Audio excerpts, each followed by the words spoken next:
It was the smell. The smell was the first sign Apis Hive remembers that something was wrong.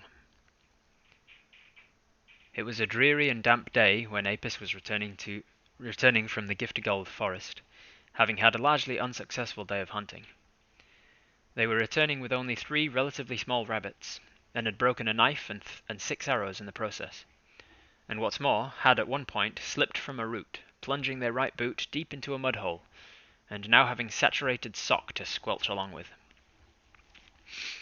Apis remembers being in a particularly foul mood as they left the edge of the forest, a mile or so south of Shafgushel town, to begin the walk home. They were already preparing their explanations for why the hunt had been so poor today, when a foul, acrid scent forced them to crinkle their nose. It was only a passing waft, and Apis didn't think too much of it. But a few minutes later, the wind shifted direction and brought with it much more of this same wretched stink. Apis covered their mouth and nose as they tried to decide what the source could possibly be. It didn't smell like decaying bodies or plants, nor did it smell like compost or fecal matter. It smelled toxic. As Apis walked, the toxic smell grew stronger. After nearly a mile of walking, it occurred to Apis that, this close to sundown, people should have finished work. Children should be finishing school, and farmers ought to be trundling their carts out of town. Taverns should be opening their doors. And yet, though the town was now in sight, no sounds could be heard of life. Apis grew cold with fear as a dreaded thought came over them.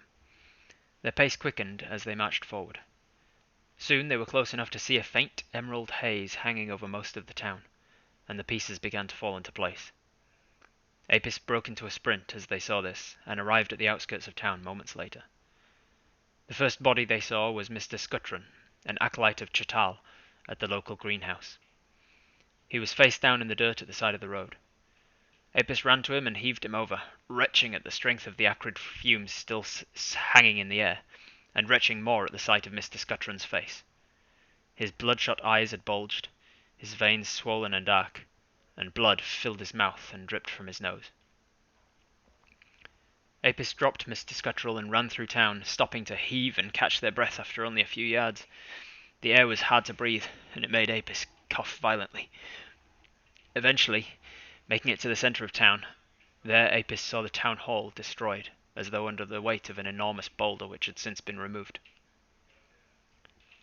Apis doesn't remember how long it took them to find all of their family and friends and neighbours, but each one was found in a state similar to the acolyte.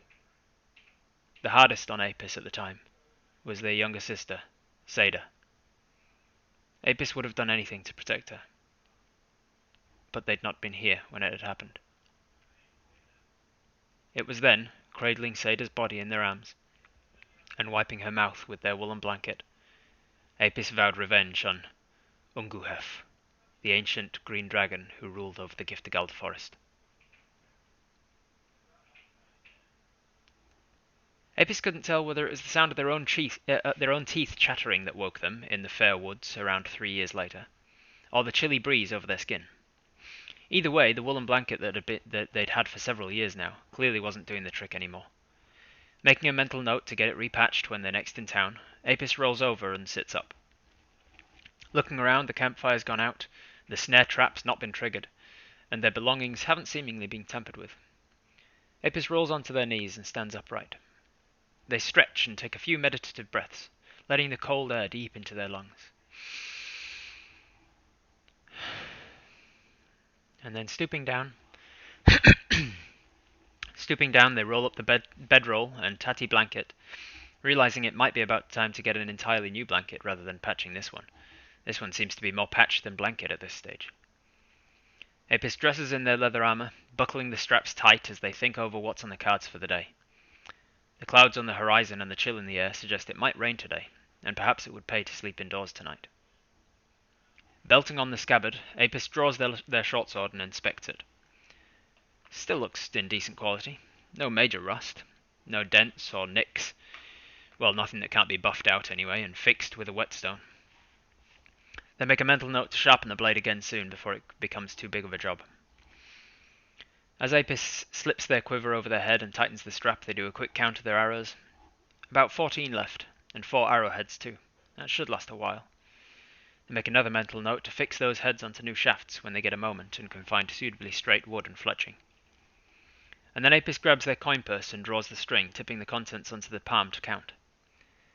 1 gold piece, 9 silver pieces, and a dozen copper. They try to remember how much a night at an inn usually costs and how much a new blanket might be. Is it worth going to get their secret stash of 8 gold pieces to make a withdrawal? They place all the coins back into the purse and tie it tightly to the belt. At this point, Apis' stomach rumbles as they lift their pack onto their back and tighten the straps. Checking the side pouch on the bag, it seems they're running low on rations as well, with enough jerky and nuts to maybe tide them over one more meal. Apis considers perhaps hunting this morning for something to eat or sell. But then there's no guarantee that they'll find anything, and they might simply be better making their way to the nearby town of Shadridge to buy some breakfast. At this point, it's over to you. What do you wish to do? So if you wish to decide on what Apis should do for the day, of all of those different options and all of the different thoughts going through Apis' head, you can answer. You can type exclamation mark. Let's make it exclamation mark first. F-I-R-S-T. Exclamation mark first if you want to be the person to make the very first decision for Apis in this game of ours. So Apis has found themselves in the Fair Woods, which is a small woodland area near the town of Shadridge, and they've been hunting. They've been living on the land as they do, and they've just woken and gone through their morning routine of packing their things away. They've realised that they haven't caught anything in their snare trap overnight. So what should they do now? They're pretty hungry. Did they go hunting? Did they go back to Shadridge? Did they do something else? Do they go to get any more money from their stash of coins that they have nearby? Alright, who is it? It is Dadius. Dadius84. You get to decide, what is Apis going to do? What do they feel like doing? They're hungry, they're cold, it's morning. Do they want to train? Do they want to sharpen their sword? Do they want to go and hunt? Do they want to fix arrowheads to their arrows? Do they want to go and buy a new blanket or a breakfast or some sort of meal? Do they want to get more rations? They should go to the stash for more gold to go into town so that they can buy some things. Alright, so at that, let me minimize this. There we go. So Apis decides that 1 gold, 9 silver, so about 2 gold pieces worth of money is not going to be enough to cut it. It's quite a significant amount of money, but it's been a while since you've had to buy rations. It's been a while since you've had to buy a new blanket or anything like of that substantial nature. And so, just to be on the safe side, make sure you're not caught without. Hey, thank you for the follow, Scarlet Haze 21. Just so you're not caught out with embarrassingly having no money, you decide to go to the stash and get some more gold. So you find your way into town. I'm going to make a survival check. First check of the game. Skill, serve, Ival. I got a 13. All right, so that's enough to sort of catch your bearings without it taking too long. You quickly get onto the right track, and you start to walk deeper into the Fair Woods. You're looking for a particular stream. And very quickly you find it, maybe after only 20 minutes of walking or so. You find a particular stream and you follow it. You sort of glance around. You take in the location of how fast this stream is going, and that tells you the location of whereabouts on the stream you are. And you realise you're upstream from where your stash is. And so you continue along in the direction of the water. Another like 10 minutes or so. You stop at one point to fill up your water skin, and you walk past a berry bush that you know to have edible berries. So you, just to have something in your belly, you pluck a few of these blackberries and have a little munch on those as you walk. Yeah, about 5-10 minutes later, you arrive at the area where you know the stream kind of meets another tributary, another very small brook, and on the crook of this river, at the fork of this river, is a large rock, a large sort of a boulder almost that has been dug deep into the ground. You go around the back of this rock, and there's a little alcovey bit that's been worn away through weathering just over the years. And in there, you find a small pad of moss, and you grab the moss and you pull it out, and it's just a big wad of moss that you stuck in there. And behind that is a small soft leather pouch, and you bring it out and you unwrap this leather wrapping, and in it is 8 gold pieces, which is a significant amount of money for most commoners. And so you don't want it on you in case you get robbed by goblins or something like that. So how much are we going to take from our stash of gold? How much are we going to keep on us? Do we want to walk around with all 10-ish gold pieces worth in case we get mugged, or robbed, or pickpocketed, or do we want to take only a small amount of it? So I'm going to say exclamation mark GP for gold pieces.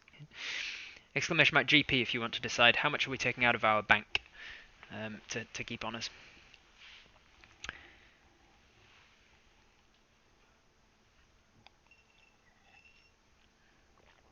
You hear the sounds of the forest, the sounds of the wood, as the birds chirping and twittering overhead. The babbling brook is meeting and sloshing around with the other little tributary. And how much would 1 gold piece pay for? You can buy a decent dagger for 1 gold piece. Let me look. Let me get out the player's handbook, and I'll tell you a couple of things that 1 gold piece could buy. You could buy a bag of 20 caltrops for a single gold piece, or an entire bedroll for a single gold piece. You could also buy 20 crossbow bolts or 20 arrows. You could buy 10 ladders for a gold piece. You could buy, what else is a silver piece? You could buy 5 water skins for a single gold. You could buy a hammer, one hammer, or I don't know. You could buy half of a crowbar.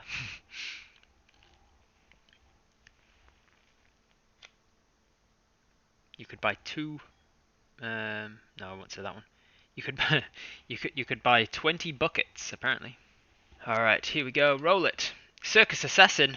You get to choose how much are we taking out of the. You get to choose how much we're taking out of our bank. We've got a bank of 8 gold pieces. We've got about 2 gold pieces on us.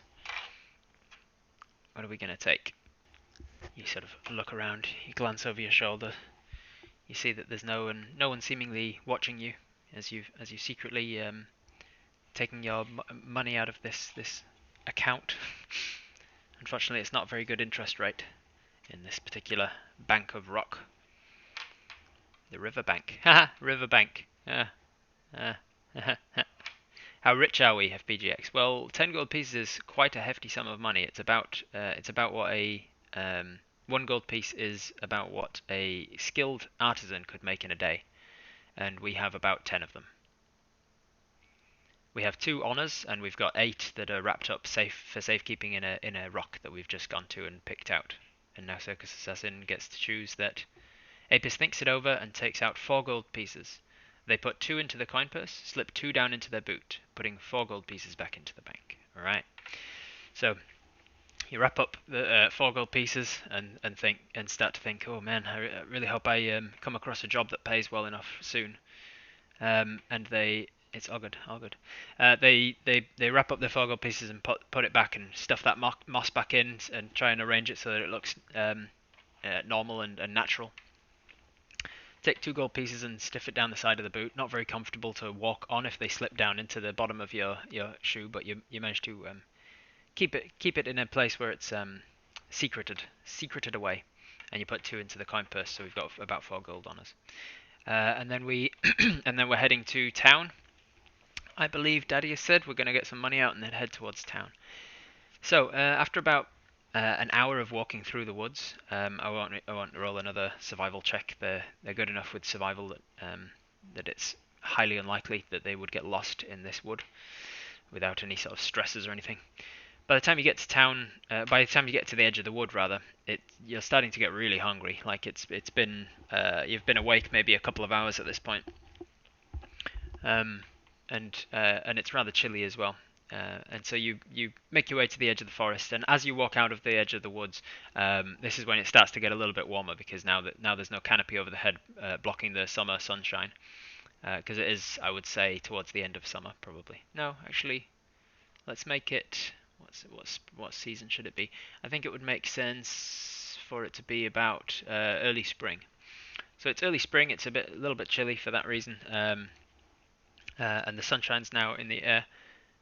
And let me just cancel that one. The sunshine's up in the air, but it was being blocked by the canopy. So now that you've exit the fair woods, you can see your direction to the town that's not too far from here. Only maybe another half an hour walk. You set off walking along over the hills and just thinking as you go. Just have all these voices in your head telling you about what you should be doing, perhaps. And now you're approaching the village of Shadridge. Shadridge is a largely human town.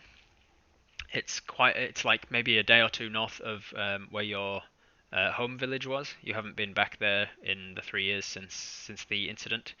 You haven't felt secure enough in yourself to see it all again. You're about a day and a half, day-ish north of your home village of what was it called again? Where did I put it? Where's my notes? Your home village of Shafgushel, and now you found yourself in a more human sort of area of the country, where you are in a human village called Shadridge. It's sort of population maybe a couple of hundred. It's not the largest place, but it's been a nice welcoming place. You found yourself uh, able to buy any of your necessities that you need week to week, but you rarely spend more than a day or two there before you head back out to the wilderness. So as you approach Shadridge, what is it that you want to do? Let's say exclamation mark shop, exclamation mark shop. If you want to decide what are we going to do now that we're in Shadridge. Are we going to try and find somewhere to buy some food? Are we going to sell anything that we have on us? Is it everyone knows everyone kind of place? Yeah, absolutely. Most of the wares from Shadridge, they're pretty self-sufficient. They've got a couple of farmlands outside. They occasionally merchants will come through, but very little else going on in Shadridge. It's a quiet place, which is kind of why you like it. Exclamation mark shop if you want to decide what are we going to do. Are we going to buy some food? Are we going to go to the Fletchers to get some arrows made or bought? Are we going to go to the blacksmith to get our sword sharpened? Are we going to go to a tavern and get a drink? Or are we going to go to a general store and get a new blanket? Anything like that. The world's your oyster. You can choose whatever you want to do. It doesn't have to be a shop. It's just that shop seemed like the most appropriate word for the moment.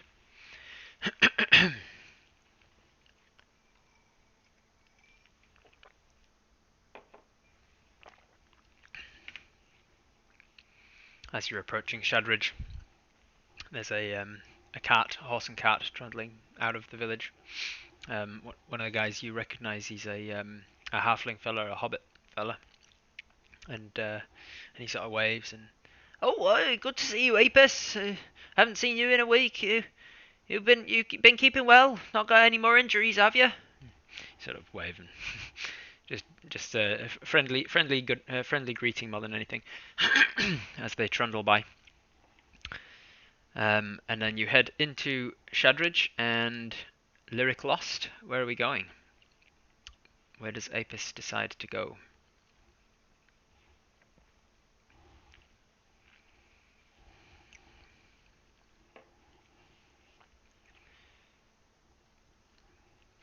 You see a candle maker's, a chandler's shop on the main street, and there's a human woman sitting outside dipping the wicks in the candles.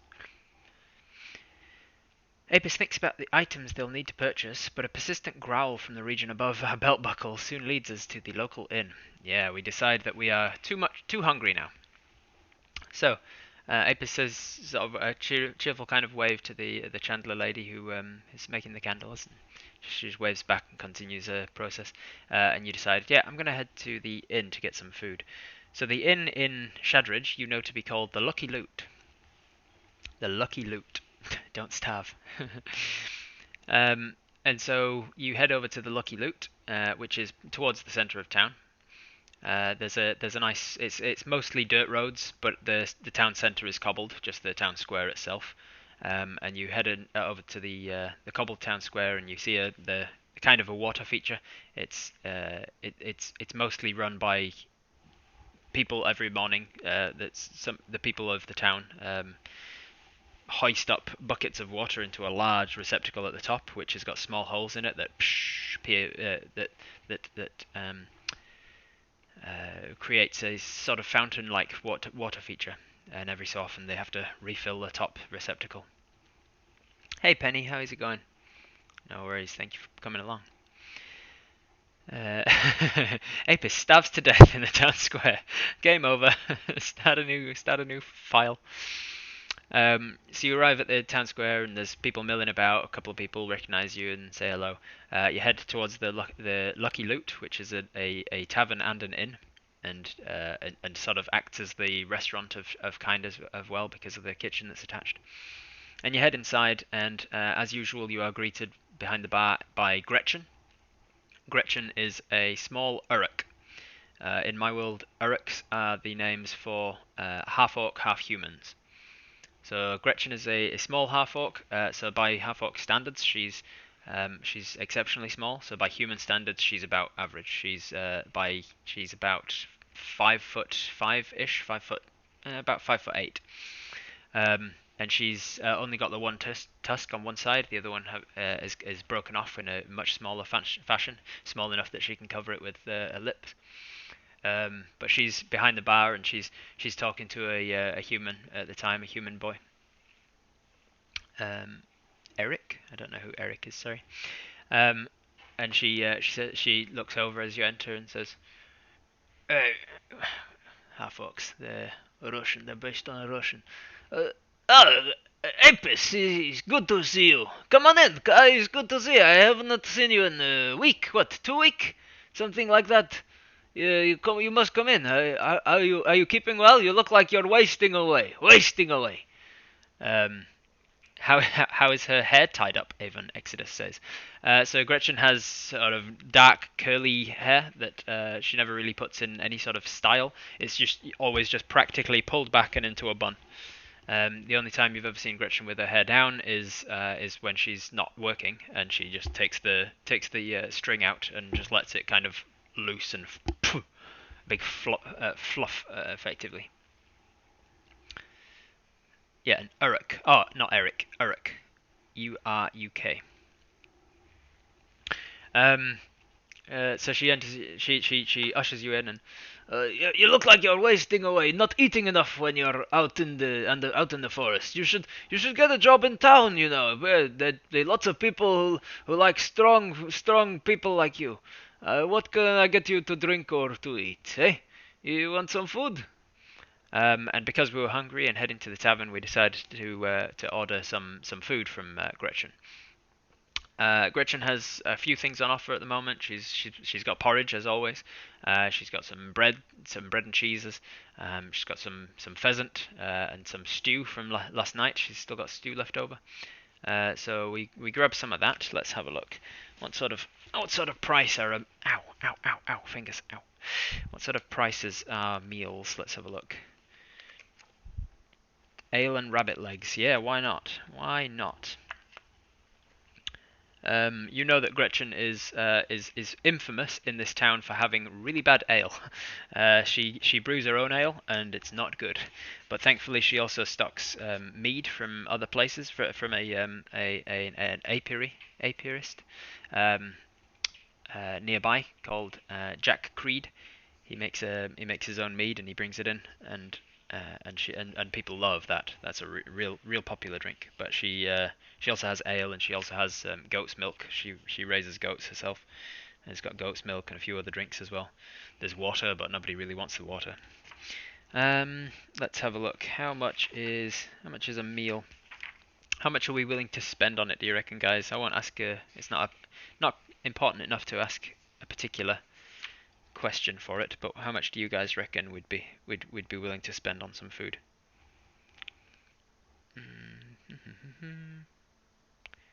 Nope, not that one. Oh, there it is. To give you some idea, a gallon of ale is about 2 silver pieces, whereas a mug is about 4 copper. A loaf of bread you can get for about 2 copper pieces. A hunk of cheese for a silver. If you get a meal, a squalid meal is 3 copper. A poor meal is 6 copper. A modest meal is 3 silver. A comfortable meal is 5 silver, and a very wealthy meal is 8 silver. If you want an aristocratic meal, like a bouquet, a banquet, you're looking at about 2 gold. No more than a silver, you reckon? No more than a silver? Yeah, silver would get you between a poor and a modest meal. Poor and modest.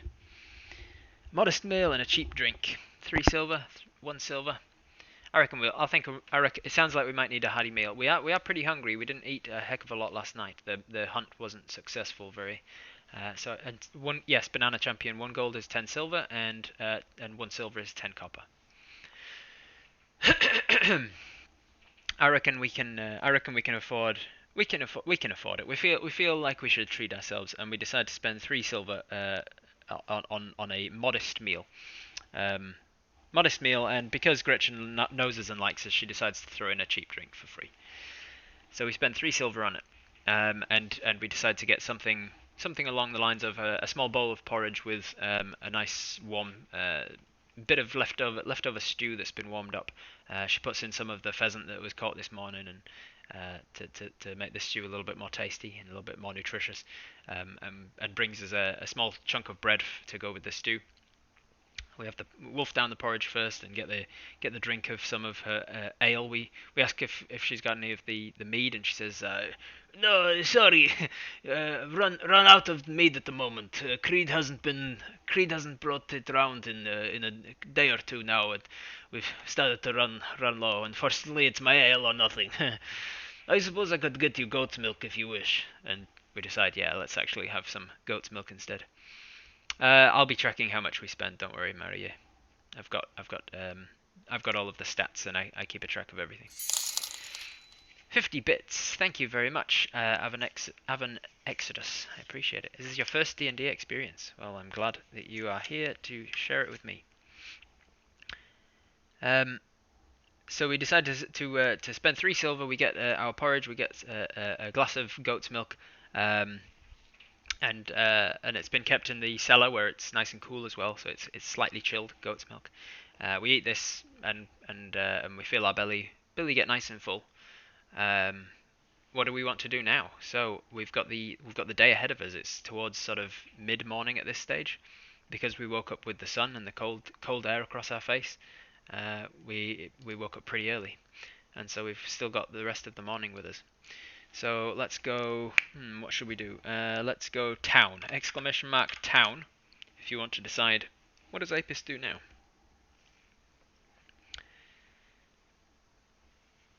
So you're finishing off your stew. You bring the last of the bread round, and you use it to mop up the little wooden bowl that it came in.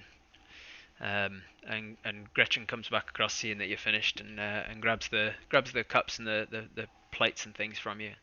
"Oh, is it good? You enjoy?" And Apis politely says that it was okay, even though the stew itself was a little bit off for a breakfast kind of meal, but it was filling at least and nutritious.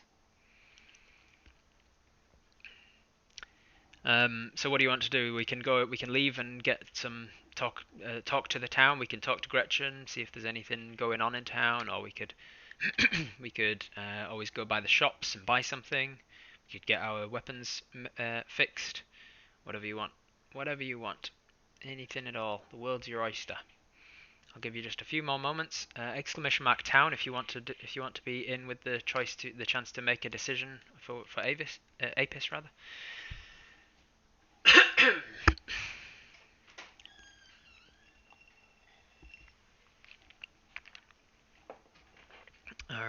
3, 2, 1. Roll it. Marie, you get to choose. What does Apis do once they've filled their belly with some porridge and some stew and some bread?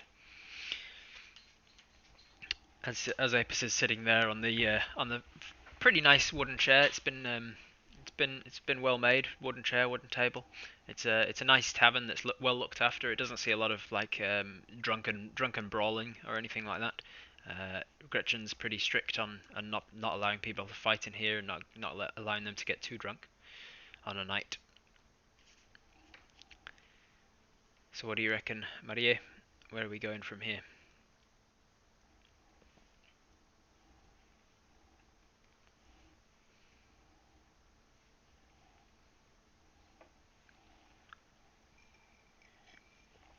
Gretchen takes all of the plates and cutlery into the kitchen, and another guy steps up to the bar while we're waiting and orders another drink from her. I'll be with you in a second. She goes into the back to clean. Let's go find those who are our nearest and dearest in town. Reunite with friends who we haven't seen in a while. Absolutely, why not? So, I should read a little something from... Where is it? Which page is it on? So many pages open. Here it is, character sheet. So in case anybody doesn't know, who Apis is, if ever you're struggling to make a decision, keep a few things in mind. Personality traits. Apis is cunning, resourceful, and introverted. They avoid trouble where they can. Cunning, resourceful, and introverted. They avoid trouble wherever they can. Under ideals, Apis will always help those in need, and they will only ever kill when necessary. Under bonds, Apis will always do what I will always do what I can to protect an animal in danger. And the tavern where I learned to brew is special to me. The tavern where you learned to brew is called the Horseshoe, and it was in your hometown. You actually have the lucky horseshoe from the door of that tavern. So once per day, we can choose to use that horseshoe, which you can see down here. You see it in the inventory there, the horseshoe. We can choose to use that lucky horseshoe once per day to re-roll a roll that we have fudged, that we've fluffed up, and we need it to go correct. We can be like, oh, that was a really clutch roll. We can choose to re-roll it if we want. The tavern where I learned to brew is special to me. And Apis, under flaws, Apis can be indecisive, inconsistent, and slow to trust. So, in terms of So, in terms of those who are nearest and dearest to us, we do have some people who we enjoy the company of in town, but because we are introverted and slow to trust, it's not a huge group. We don't have a huge group of friends. You do, however, permission to hotlink the character sheet. Yeah, that would be a good idea. Once one of my mods, Fancy, could you give Mac the permission to link the character sheet there? So we do have a friend.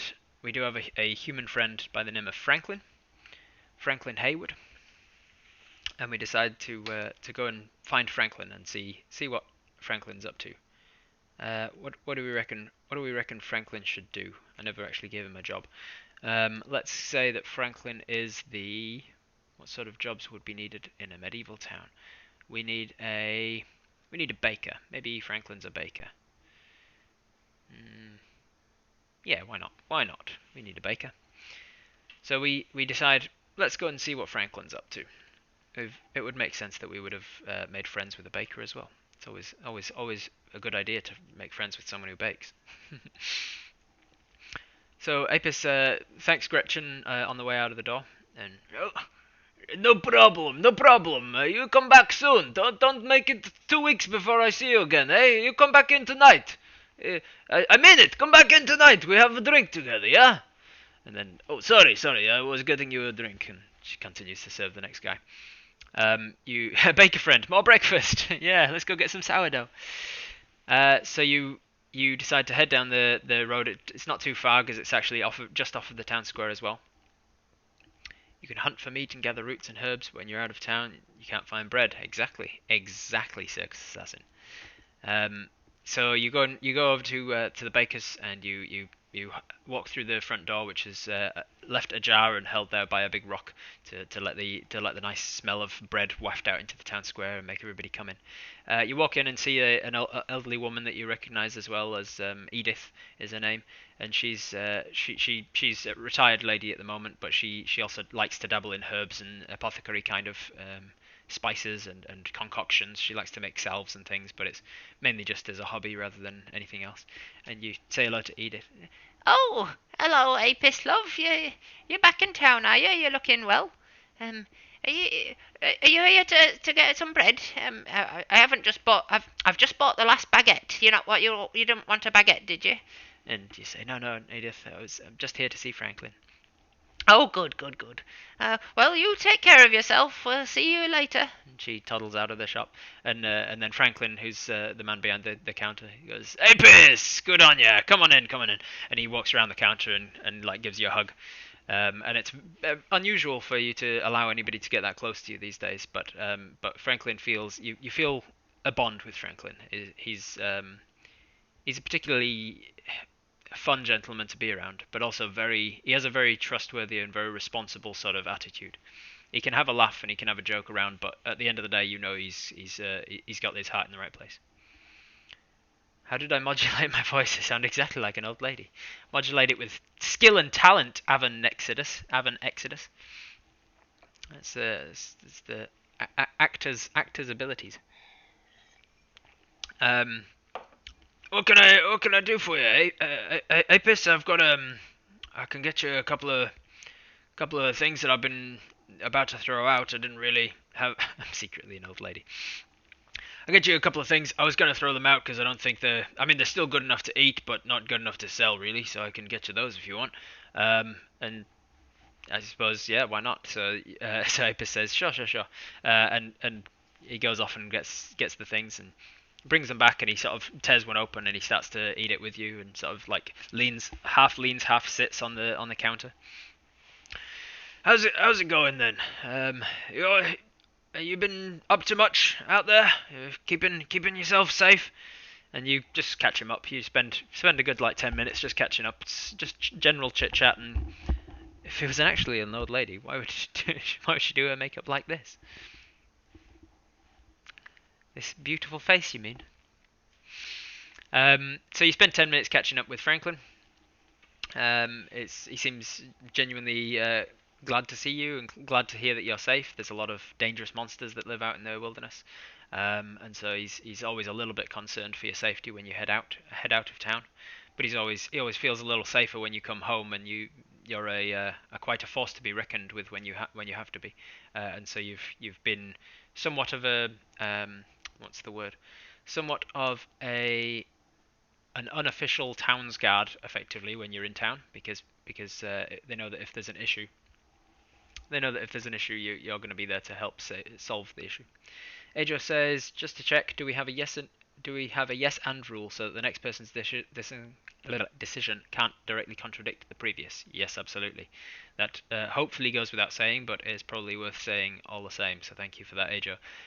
You can't. Yeah, if obviously you go on with the story, you progress the story further. You don't do something that immediately counteracts it. So if somebody says, "Oh, we're going to go back to the rock and put all of our money back in the rock," I'll say, "No, we're not going to do that."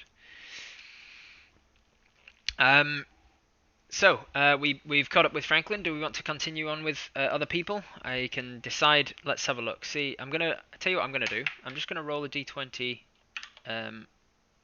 just as a sort of a deciding factor. Roll a d20, and if it's above a 10, strictly above a 10, there'll be another person in town that we feel fond of that we'll go and catch up with. It is a 2. So no. So currently, although there are people who we would consider acquaintances in town, there are plenty of people that we get along well with. We're fine with people. There's no one in town that we would consider a friend other than Franklin, it seems. So in that case, we've caught up with our friend Franklin for a good 10-20 minutes over a piece of semi-stale bread. But hey, it's free. We kind of just nursed ours because we got a pretty full belly already. We put the rest of it, put the crusty edge of it back into our bag so we can nibble on that later when we're in more dire need for some food. So while I vamp, let's have the next one up. Oh, crap, where do I go? Firefox, there it is. Let's go. Exclamation mark next. Exclamation mark next if you want to decide what are we going to do now.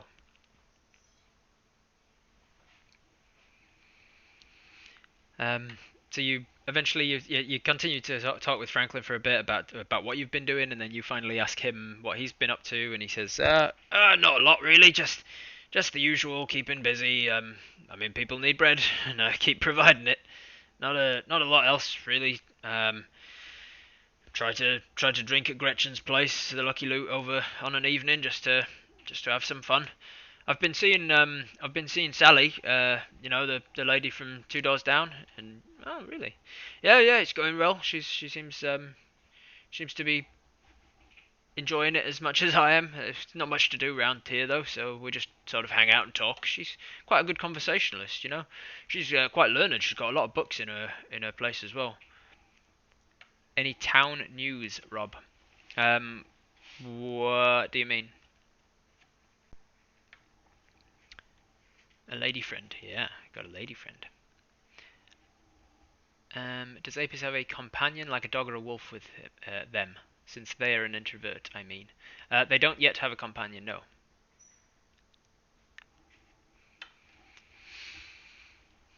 Alright, let's have a look. Well, if you come up fancy, that can be the thing that you do, is to walk around asking see if anything's happening, see if there's any rumours. Macrandro, you're up. What do you want to do next now that you've caught up with what's his face, with Franklin? He says, "Yeah, just trying to catch up. We went to Gretchen's, me and Sally. We went to Gretchen's last night, but she didn't have any bloody mead.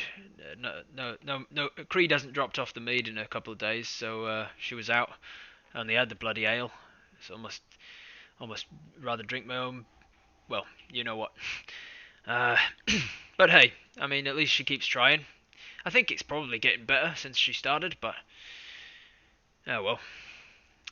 Introverts usually hate companionship with people who talk, so instead, to not feel lonely, they usually raise pets.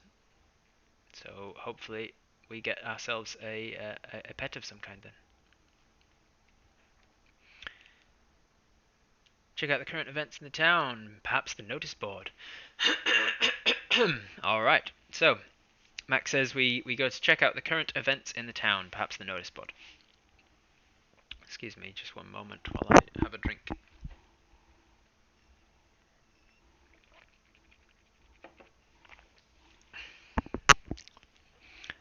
So Apis eventually, there's another gentleman walks in, a short guy, kind of stooped and grumpy looking. You've never caught his name before, but you've seen him around town a few times when you've come in. He kind of just like bumps into you and doesn't even say hello. I want four loaves, four half loaves, 4 half loaves of bread, cause, for me and 3 others. So I need them in halves. And the guy's like, "Oh, hey up, George. Yeah, I'll get you those immediately. Do you want them all the same? Just 2 loaves cut in half. Is that all right for you?" "Yeah, of course that's all right." All right. Well, I'm gonna have to, and you say, "Yeah, I understand," and leave Franklin to his job as you walk out the baker's door. You head out onto the not too much at the same time. That's right. You head out onto the front, into the town square again, and you walk across the town square to where the town hall is. And posted on the front of the town hall is a notice board of various different things. You see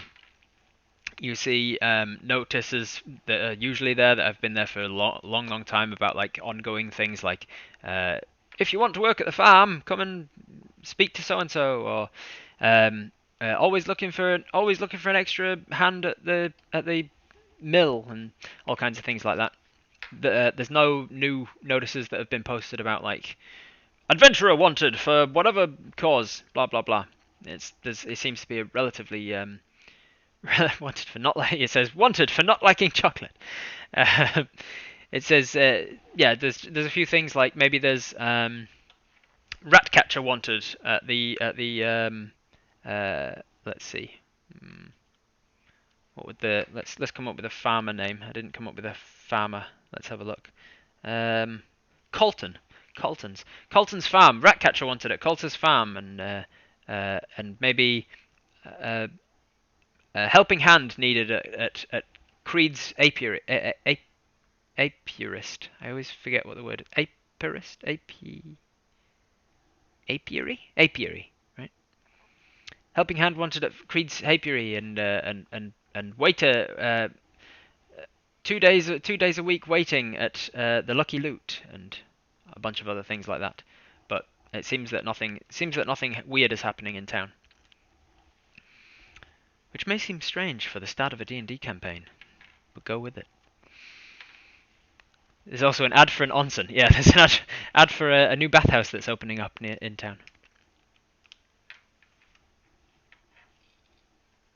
So we've checked out the current events in the notice board. The best other way to check out current events would be sort of to listen to rumors.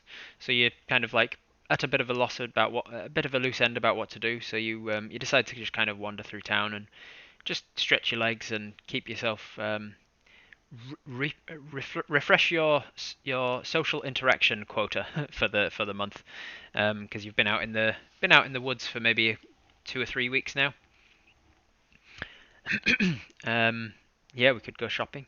You decide to sort of wander around and say hello to people and just listening to people talk. There's general chit chat about town. There's you do hear a couple of people that say that seem to be upset that the mead has run out. The mead's run dry at the Lucky Loots, and that they have to deal with Gretchen's ale now.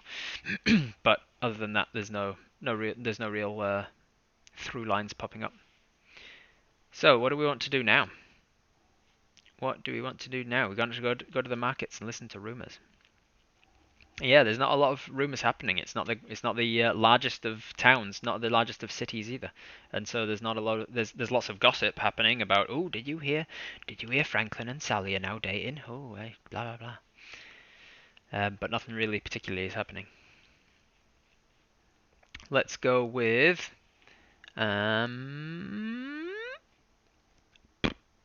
let's go with I don't know what else to put. So exclamation mark cat, because there's a cat that walks by at this moment.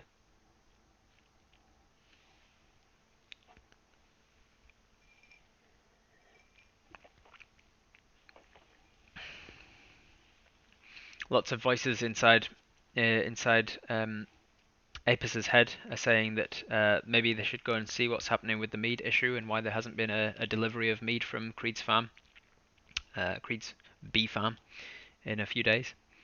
Another voice inside the head says to have a feed, even though you've literally just eaten quite a moderate breakfast and then also some stale bread. We also need a new blanket and rations, it says. And all that money being on our person potentially could be dangerous. Yeah, I know he was rhyming. Go see Creed, get some mead, have a feed, and then sit and read. Do the deed. Been distracted. We'll sit it out to catch up. Not a lot to catch up on, Marie. We're just having a bit of downtime, just walking through town, listening to people talk and gossip about the local town gossip. Nothing catches your ear as particularly interesting or exciting,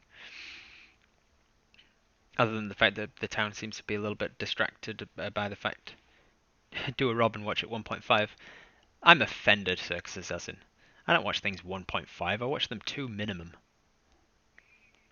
The apiary is nearby. Yeah, it's about an hour's walk out of town.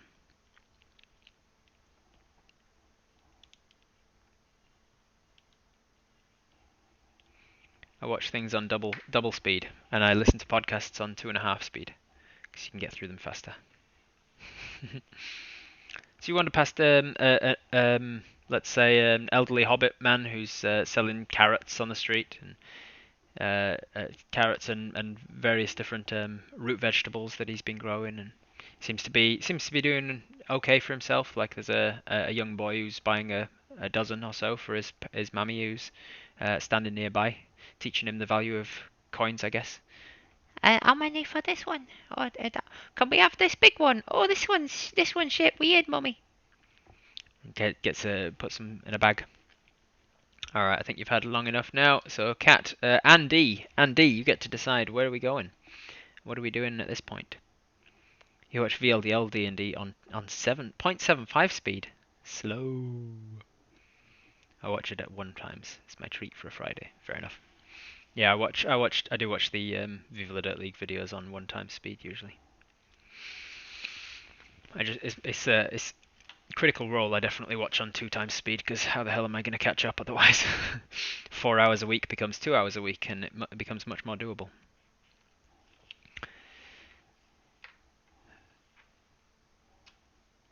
All hail, Sir King Lord Sir Conroy.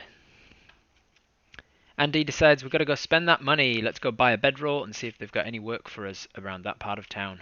No worries. So, because timing is important for fat lols. First of his name, lover of the flies. I'm glad they eventually cut me off, because I was just going to keep vamping on names. Like, I was just going to keep adding more, and I was running out of things to say. So, so I'm glad that they finally cut me off and just interrupted me. So kind of wandering around the market, seeing people buying various different pieces. You think, all right, fine, let's stop beating around the bush. Let's go buy myself a new blanket. So you head over to, if I can find the tab where it is, where is it named? You head over to the general store known as Lucille's Shop. And you wander through the front door. It's a large shop. It's probably on the other side of town, maybe the western outskirts of town. But it's a large sort of warehousey kind of looking building, mainly made of wood. Large wooden rafters, large wooden pillars, and holding up wooden beams. It looks like it might have been a converted barn at one point. You wander through the front door, and you see rows and rows and rows of a bunch of, excuse me, pineapple juices repeating. You see rows and rows of various different items, general items. We want to get a whetstone, and we want to get a blanket, right? If there's anything else that you guys want to buy while you're here, you can post it in the chat, and we can see if we've got the dosh for it. See if enough people want it. She doesn't sell weapons. She doesn't sell armor. She doesn't sell anything specialized like potions or poisons or anything like that. Just general things that you might need in a town. Rations, yep, that's a good one, Wraith. We need some more rations, don't we? So let's have a little look how much these things should all cost. So a blanket, it says, is 5 silver pieces. And what else were we going to buy? A whetstone. Is that on here? There is a whetstone, yes, 1 copper piece. Apparently it's really cheap to get a whetstone. We got some rations. Rations is 5 silver pieces for 1 day's worth of rations. How many days worth of rations do we want? How many days of rations do we want to buy? They weigh £2 each, and they're 5 silver pieces. Blanket, rations, whetstone. How about bags or satchels? They do sell bags and satchels, but we've got a backpack. We've got a backpack for all of our stuff. 8 days. Oof, you want an entire week, Circus. By the way, guys, that reminds me, a week in this world is 8 days. Russians. Yeah, they sell Russians. They sell white Russians. Gonna get wasted. We can catch our own food because we are a pretty good hunter. So 2 or 3 days just to keep us going when we're not having particularly successful hunting days. Alright. Keep in mind, though, that's a good point that Circus Assassin raises, that we don't like to come back to town too often. Apis is not fond of coming back to town all that often. And so maybe we do want more than 2 or 3 days with. Maybe sell the mace since we've got a sword instead. We could try and sell the mace if you want to, but that's a decision to be made if your name gets drawn. Is it for the maths? In a certain way, yes, Fancy. The gods see 8 as a particularly lucky number, and so most things revolve around 8s or 4s or 2s, mainly 4s. 8 days worth of rations plus hunting is at least a couple of weeks. True, true, true, true. No expiration date for the rations, within reason. I mean, I'm not going to be micromanaging it that much. Usually you don't need to worry about when rations expire. They're usually like dried goods. I think of them as being like jerky, nuts, maybe, what else would there be? I don't know. They're sort of really stale bread that doesn't mold. Basic stuff to add to meat and plants till we get ourselves. Yeah. All right. So 8's a magical number in Terry Pratchett. Cool. I did not steal that because I haven't read Terry Pratchett. Dried meat, hard cheese, flatbreads. Yeah. All right. So if we did get 8 days worth of rations, that's going to cost us 4 gold pieces. And then with the blanket and the whetstone, that's going to be just under 5 gold pieces.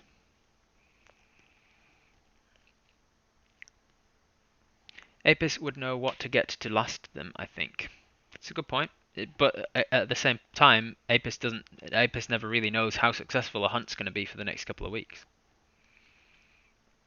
I reckon we go with a lot of people saying 2 and 3, a couple of people saying 8. So we split the middle and we say 6. 6 days, 6 days worth of rations, because then you're only having to. Because also keep in mind that each day's worth of rations is £2, and so that's a decent chunk, like £2 worth of. Ow, bloody fingers. £2 per rations is £12 if you're carrying 6 days worth. So you're carrying. So we'll get £6 worth, 6 days worth of rations, so that's 3 gold. We'll get a new blanket, which is another 5 silver. And then Lucille is happy that we're doing business with her, and so she'll throw in the 6. 6 is good. She'll throw in the whetstone for free because it's only a copper piece. And how charismatic are we? In fact, if we roll a skill persuasion check, we might be charming enough. Oops, no, that's you just write the first 4 letters. That's right. Skill. Purse.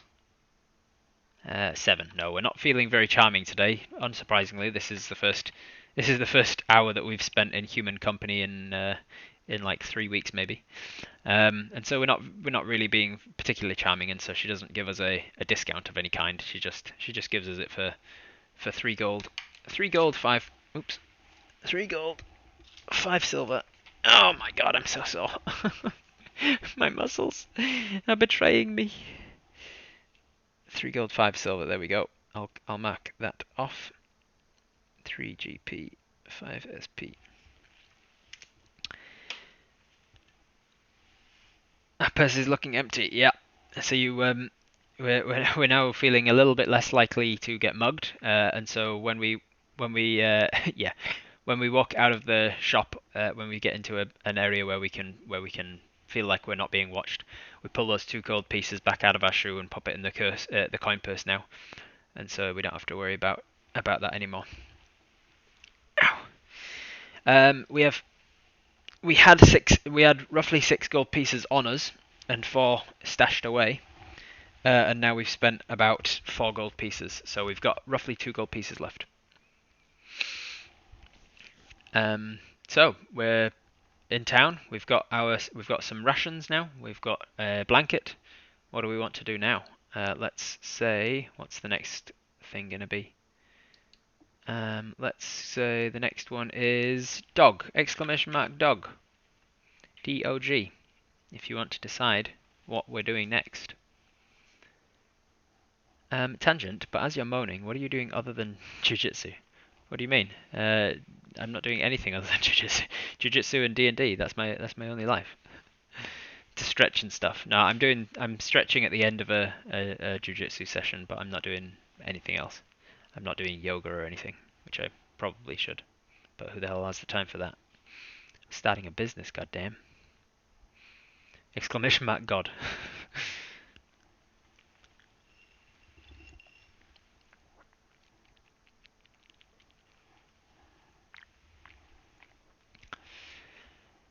Jiu-jitsu makes sore muscles. Yes, it does. It certainly does. My body is feeling betrayed by me, and so it's betraying me right back again.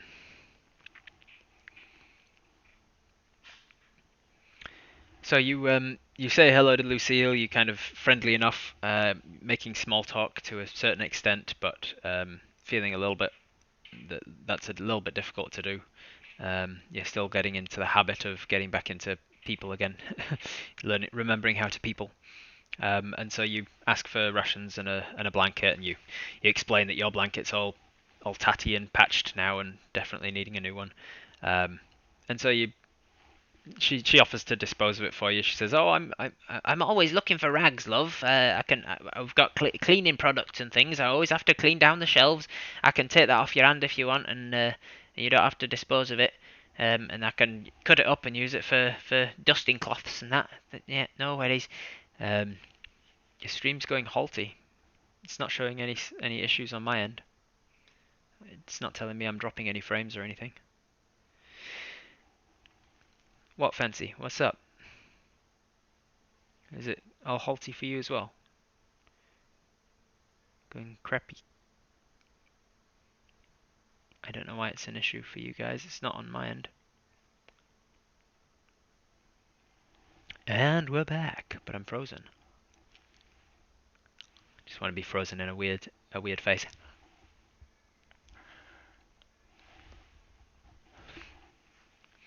Dropping a lot of frames.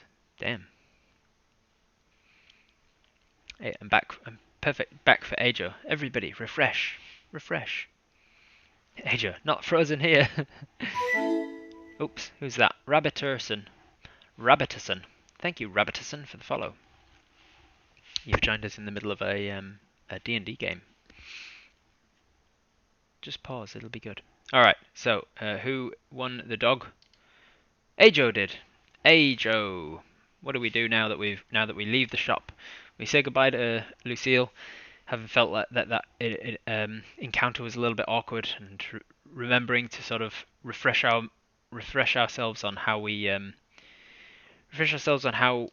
approach people before we actually go into the shop and talk. And so we head out of the shop, and we bring the gold coins out of our purse and put them, bring the gold coins out of our shoes and put them back in our purse so that we don't have to worry about it. If you think I'm gonna gift that, I certainly am.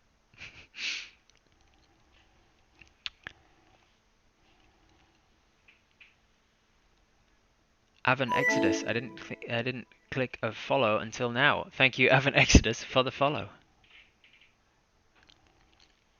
You definitely want to follow if you're listening and enjoying it. You want to make sure that you're following so that you don't miss out.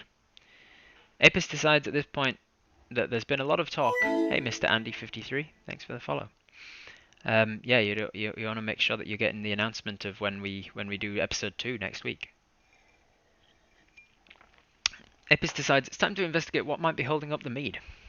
It seems to be upsetting people, and the DM seems to have mentioned it 3 times, which is always a good hint. So Apis decides they know where Mr. Creed lives and works. His apiary is about an hour's walk out of here, in the direction of sort of the north edge of Fair Woods. Wouldn't mind having some decent drink as well. We are a dwarf, absolutely. And so you decide to you've got your weapons that you need. You don't need to worry about your sword being sharpened. You can do that yourself now. You've got whetstone. You don't need to worry about your arrows being fletched. You can do that yourself once you get some wood for it. And you think, yep, I've got what I need now. I can head out of town and see if I can solve this mead problem for them. Mead runs through a dwarf's veins. That's right. I feel like you mentioned the mead like 5 times. Yeah, probably, yeah. Uh, I wanted people to realize that we're not just running through a day in the life of, like, that would potentially be pretty fun, but there is actually something that you could do, and so I wanted to make sure that I dropped the hint enough time that even lurkers might be able to pick up on it. And so you walk for about an hour's journey out of time. It was a bit obvious at the first mention. Well, maybe not obvious enough sometimes. You walk towards Creed's farm, and as you walk, there's something a little bit off about it. There's something that's not quite right in the air. What I'm going to do is I'm going to roll a perception check to see if you can tell what is off. We got a 23. Dwarven stout's what it's all about. Halfling mead is what you need. Circus Assassin is in a poetic mood. Not sure I've ever tried mead. I don't think I've ever tried mead either. It's like honey wine. The thing you notice with your 23 perception check, Apis Hive, the thing you notice is that it's quite quiet here. And it's not normally quiet around an apiary. There's a distinct lack of buzzing. Elusive Goose has got to run. No worries. Thank you very much for popping in. I'll see you again next time, no doubt. Honeyed ale, yeah. There's a distinct lack of buzzing coming from this apiary. There's something amiss, and you realise that there's something gone wrong with the bees here. There's no, and as you're walking, sure enough, you can see the beehives that are set up. The nests. Is it? Which one is it? A bee makes a nest, but a human makes a hive, or is it the other way around? A bee house. I got told that hive is a very specific word for only when. Is it only the ones that I can't remember? I can't remember. I'll probably say the wrong word. We'll just say beehives. The beehives, the bee houses, are standing out in the fields, the sort of the flower fields, but there's no bees buzzing around them. You think this is particularly odd, and there's a chance that they could have been moved. They could have been relocated. If you move the queen, then the bees will tend to follow. But but you don't know why Jack would have moved, and it seems like if he would have moved, he surely would have told the town that he was moving town, and he was taking his bees with him. Be afraid. Be very afraid. Colony collapse. Yeah, this is going to turn into a lecture from Robert on the dangers of colony collapse, and it's going to have an ecological moral to it.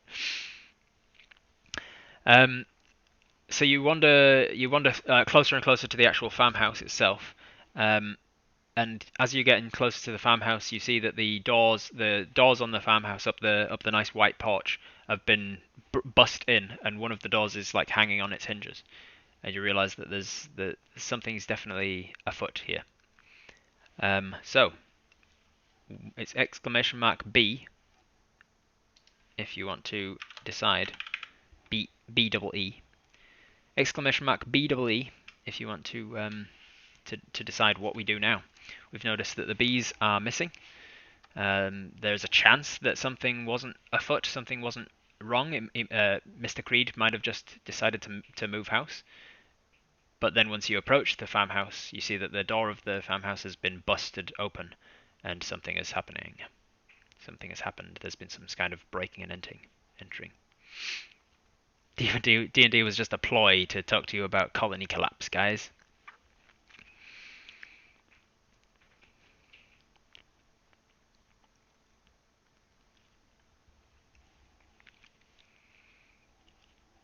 Exclamation mark B if you've got any thoughts on what Apis should do now.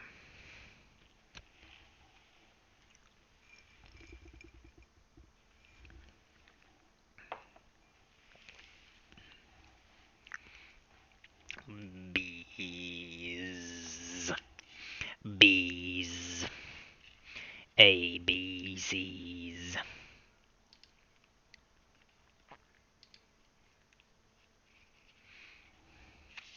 Be free.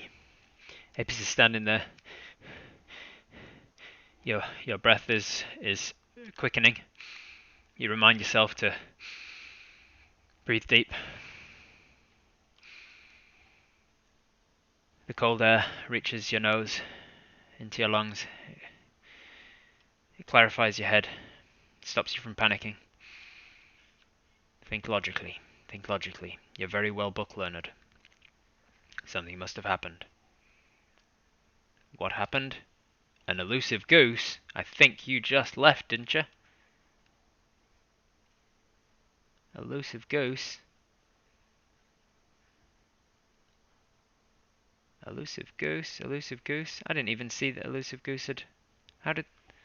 It didn't even type exclamation mark B. What happened to my... I think I'm going to have to redo that one. Because elusive goose just said that they were leaving. And they didn't type exclamation mark B that I can see, did they? Maybe I missed it.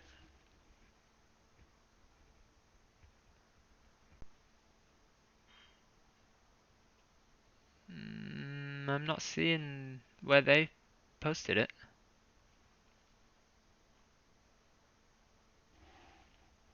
Why is it like it's... The game's rigged! The game's rigged! Well, let's re-roll it. Lyric lost. Did you B? Did you B? Lyric lost? Did you B? Doobie doobie doobie.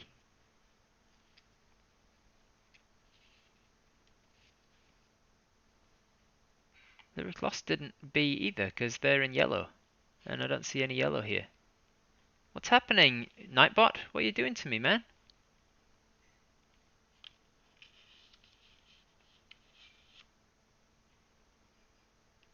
This mystery is bigger than the B mystery. What the hell? Let's fix this one instead. They really didn't. Oh wait, they said B just to investigate all of the Bs. Did they actually? You did it before. Yeah, sure. I mean, you're here at least, so you get to decide, Lyric. So you want to investigate the house. All right. Once is a coincidence, two is a pattern. It's not using the prompts, it's just a time frame, but it should, because there's three different options I can use. I can use I can just give it away to an active user, anyone who's being active within the last X minutes. I can use anyone who's said a particular keyword, which I can type in as I do every time I type it in a different whatever the new keyword is. Or I can just do a random number and it just randomly picks somebody. So it's definitely using keywords, but I don't know why.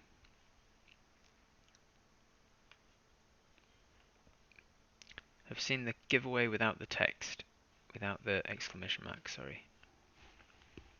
I don't know. But Lyric, hey, you want to investigate the house and you're in the chat, so why not?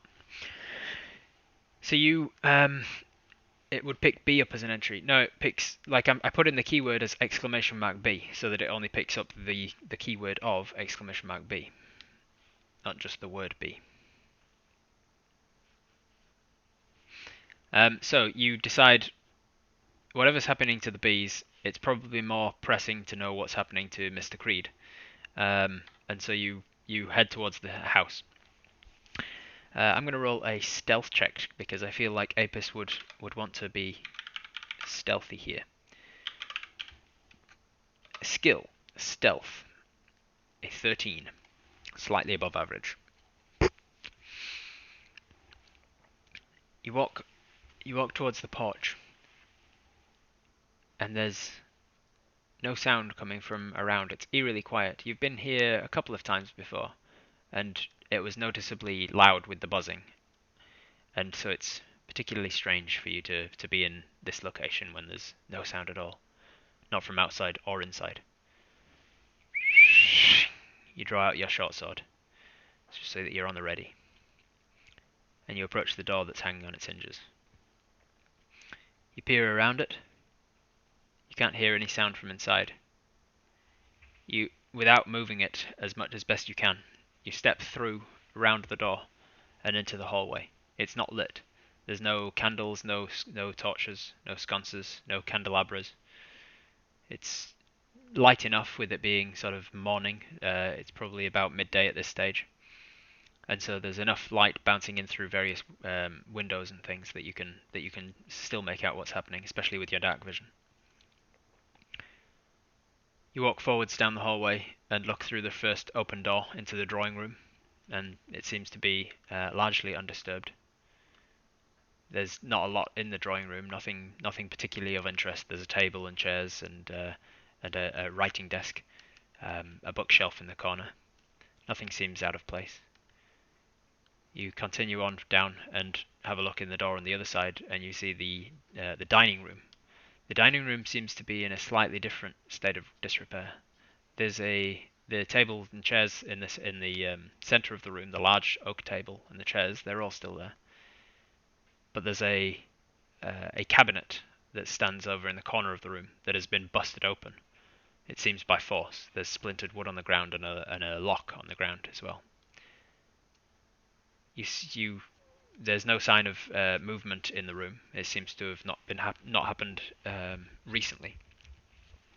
But you walk inside and you head over to the cabinet and you use the tip of your sword to open up the door, and you can see that everything in there has been pulled out. There's just a bunch of stuff missing. You are pretty intelligent. Let's make an intelligence check. It's a relatively low DC. Skill int intelligence check 22. You're smart enough to know that in the dining room is probably where you would keep the silver and the plates, the silverware and the crockery. And you see that the lock has been busted from the outside on this cabinet, and somebody's busted it opened the drawers and taken whatever was inside, which you presume, with a locked cabinet, is probably expensive silverware and crockery. So the dining room has been robbed. You walk back out of the dining room and down to the next door over, and you can see that this is the door to the kitchen. And held a message for reason identity. What was that about? Oh, that was the thought. Because of the word thought. Mac just got warned because of the word thought. You walk into the kitchen and you see. Let's go investigation. Let's do an investigation check. A 21. We're rolling well. With a 21 investigation, you can see that there's smashed plates on the ground here. Just like not the nice crockery that would have been locked away, but the regular everyday stuff. It's been smashed on the ground. There's definitely been some sort of a struggle here. You notice blood spots on the ground. Something's been injured with blood. And you notice that with your 21 investigation, you notice that there is a knife block on the counter side, and one of the knives, the larger of one of the cleaving knives, is missing. You quickly you use your sword tip to sort of move around the crockery, because I mean it's the medieval times and we don't have forensic teams yet, so nobody knows about disturbing a crime scene yet. So you start to move things around, and you notice that the knife isn't here. The knife isn't in the room. And you certainly didn't see it in either of the other rooms yet. How fresh is the blood? A part of your mind asks you. And you can see that it is about... Well, let's make a... dust for fingerprints. Let's make a medicine check to see if we know how fresh this blood is. Medicine check 22. Is this working? I'm getting lots of high numbers. Was that a natural 20? We got whipped it out and started peeing. We got a nat 20. We got a 19 on the previous one. We got a 19 on the previous one to that. That's possible. If it was just a 21st, yeah, and we got only a 13 on the previous one. So yeah, it's just lucky high rolls. Nice job rigging the dice, Fancy. Lick the blood to taste how fresh it is. With your no, it's your lucky day, Marie. This is your character. With the natural 20 +2 medicine check, you can tell that blood of this kind, especially as a hunter yourself, you're familiar with blood and how long it is between an animal getting caught in one of your hunting traps and then the blood sort of drying a day or two later. You can tell that this blood is about a day old at most. No more, no less than about 16 hours, but no more than about a day and a half, in that sort of region. Um, and so if the bad guys roll as well, we'll have fun. Yeah, crits all around, crits for everyone. So you think it's been around about a day since whatever happened here. You walk back out of the kitchen. Well, before you walk out of the kitchen, because you rolled so well on your investigation, you can kind of see that the spots of blood head over towards the back door to the kitchen, which is the back door to the entire house. And you walk over and see that the door is open and unlocked, and the blood spots go down the steps. So you haven't checked out the rest of the house. You have seen that the blood has exited the back door of the house. So what do we want to do now? I will say !blood if you want to decide what is the next thing that we do. !blood. That is the keyword to enter in chat to become eligible to win. Eligible to win the decision making of what to do now. Do we want to stay and explore the rest of the house? Do we want to follow the tracks? Do we want to investigate this scene even further?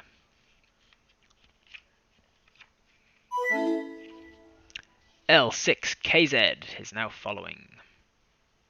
Thank you for the follow. Lick all of the blood. A very strange part of Apus's mind decides we should lick the blood.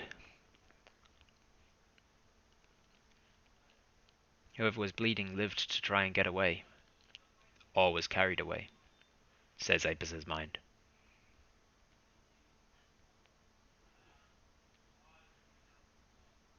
Can't raise that eyebrow as well as that other eyebrow.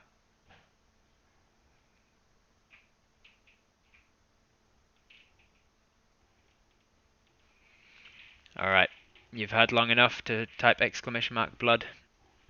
5, 4, 3, 2, 1. Circus Assassin again! Lucky day, Circus Assassin. You get to decide what are we doing next. We're at the scene of a crime of some kind. What happens now? Apis must be really hungry still. We ate a decent breakfast like an hour and a half ago. Would Apis, as a tracker, be able to tell? Potentially. Apis does have the ability to track. We are pretty good at tracking.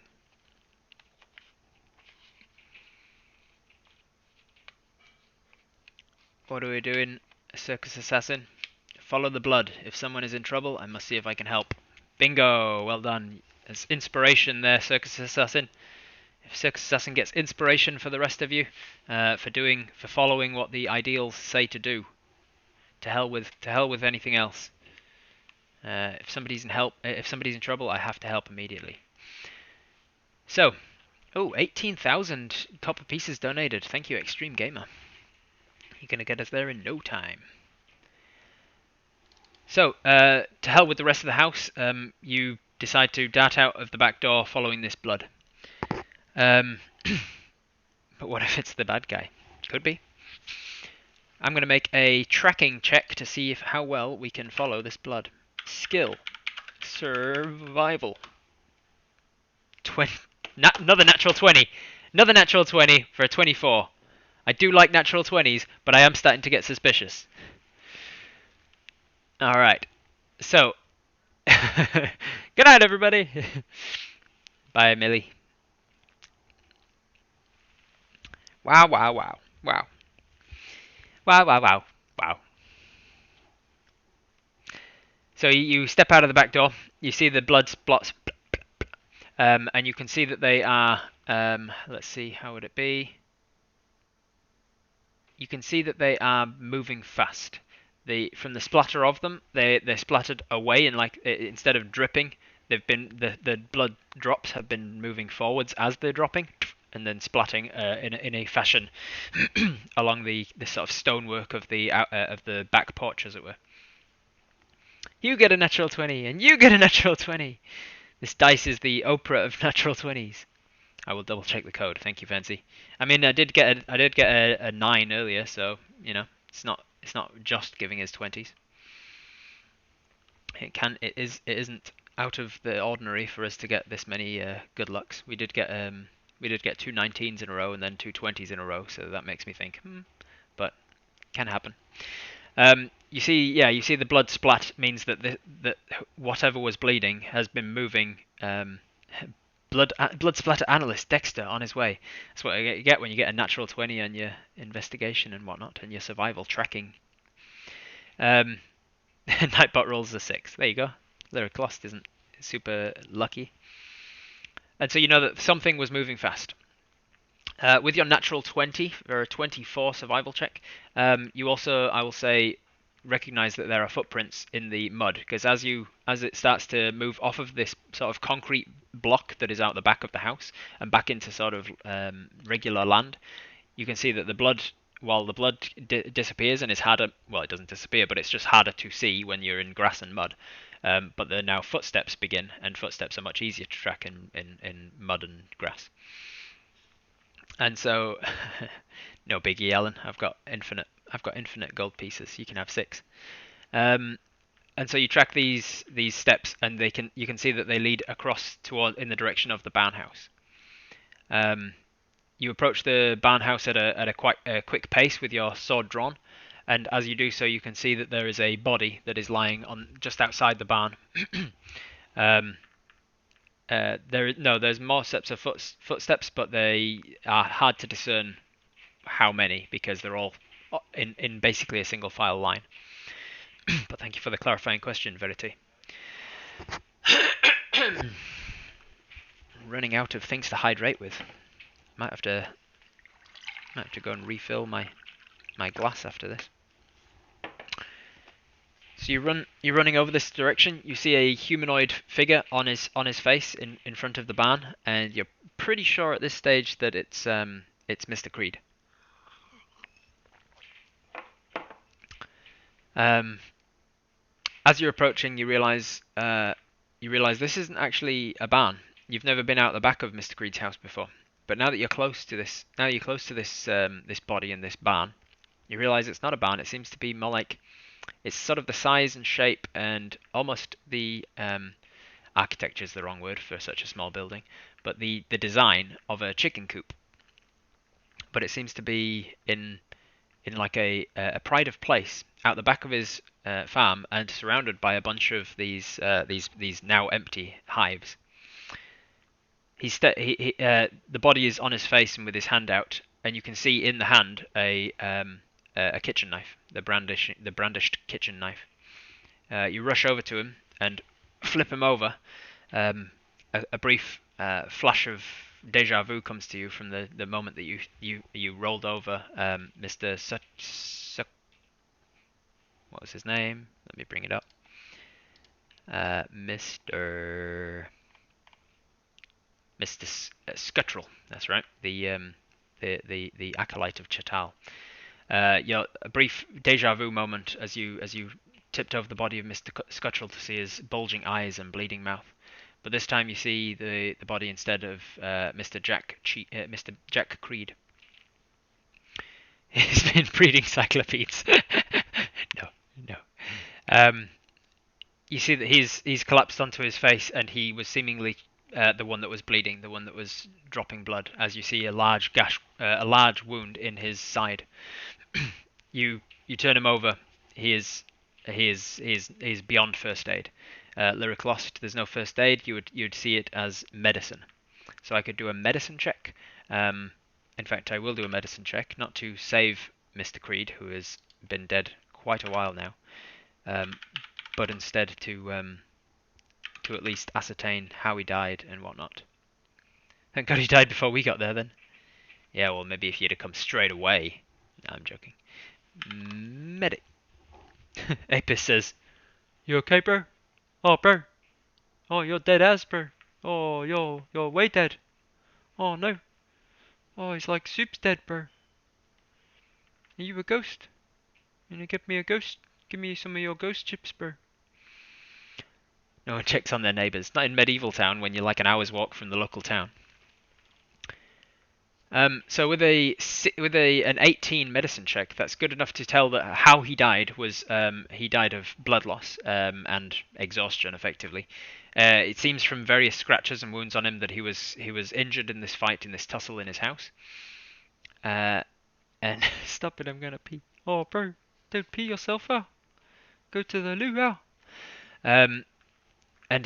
But the major cause of the blood loss was that a large sort of sharp but pointed object, some piercing damage effectively, had happened to his lower abdomen, and he'd been stabbed by something, and that was the thing that was bleeding profusely. I'm the worst now. Oh no, I'm the best though. I'm not even the worst now. A cyclopede slash. That's exactly right. So he got stabbed by this thing, and then he chased it out of his house with a knife, or so you can ascertain. The footsteps seemingly were his. The more fresh footsteps, the ones on top, were his, but the ones beneath were whatever he was chasing. Did he maybe get his attacker? Not in the vicinity of where you are now, no. But what you do notice is that the house that he's now in front of, this large sort of almost chicken coop thing on stilts. You take a good look at this now, and you realise that it looks like the design of the beehives that are around, the handmade wooden bee houses. But it looks like a much larger version that's sort of in pride of place at the middle of all of these hives. And the door to this one, in a similar fashion to the front door to this man's house, the door to this one is smashed open. What do we do now? So we will go with let's go with exclamation mark dead. Exclamation mark dead if you want to decide what Apis does now. What is the option? You rush over, you turn him over, you feel his neck, and you realise that he is cold as soon as you touch the skin. He is cold. There's no life in his eyes. Mr. Creed, Mr. Creed, you knock on his face and nothing. There's no response. He's definitively gone. You check the wound at the side, and it's no longer gushing. It's no longer bleeding. The blood on the outside of the wound has seemed to start to dry. It's in a very tacky state, and so he's gone much beyond your help, unfortunately. So this mead of his, the one that he is famous for in this town, will be no more. Exclamation mark dead if you want to be in with the chance to decide for what Apis should do now. 5, 4, 3, 2, 1. Zaza. Ajo, lucky Ajo again. You get to decide. What do we do now? A part of your mind tells you maybe we should hold a séance and ask him who did it. Don't say, oh dear, you were the one who put yourself in the drawer. So, don't judge me.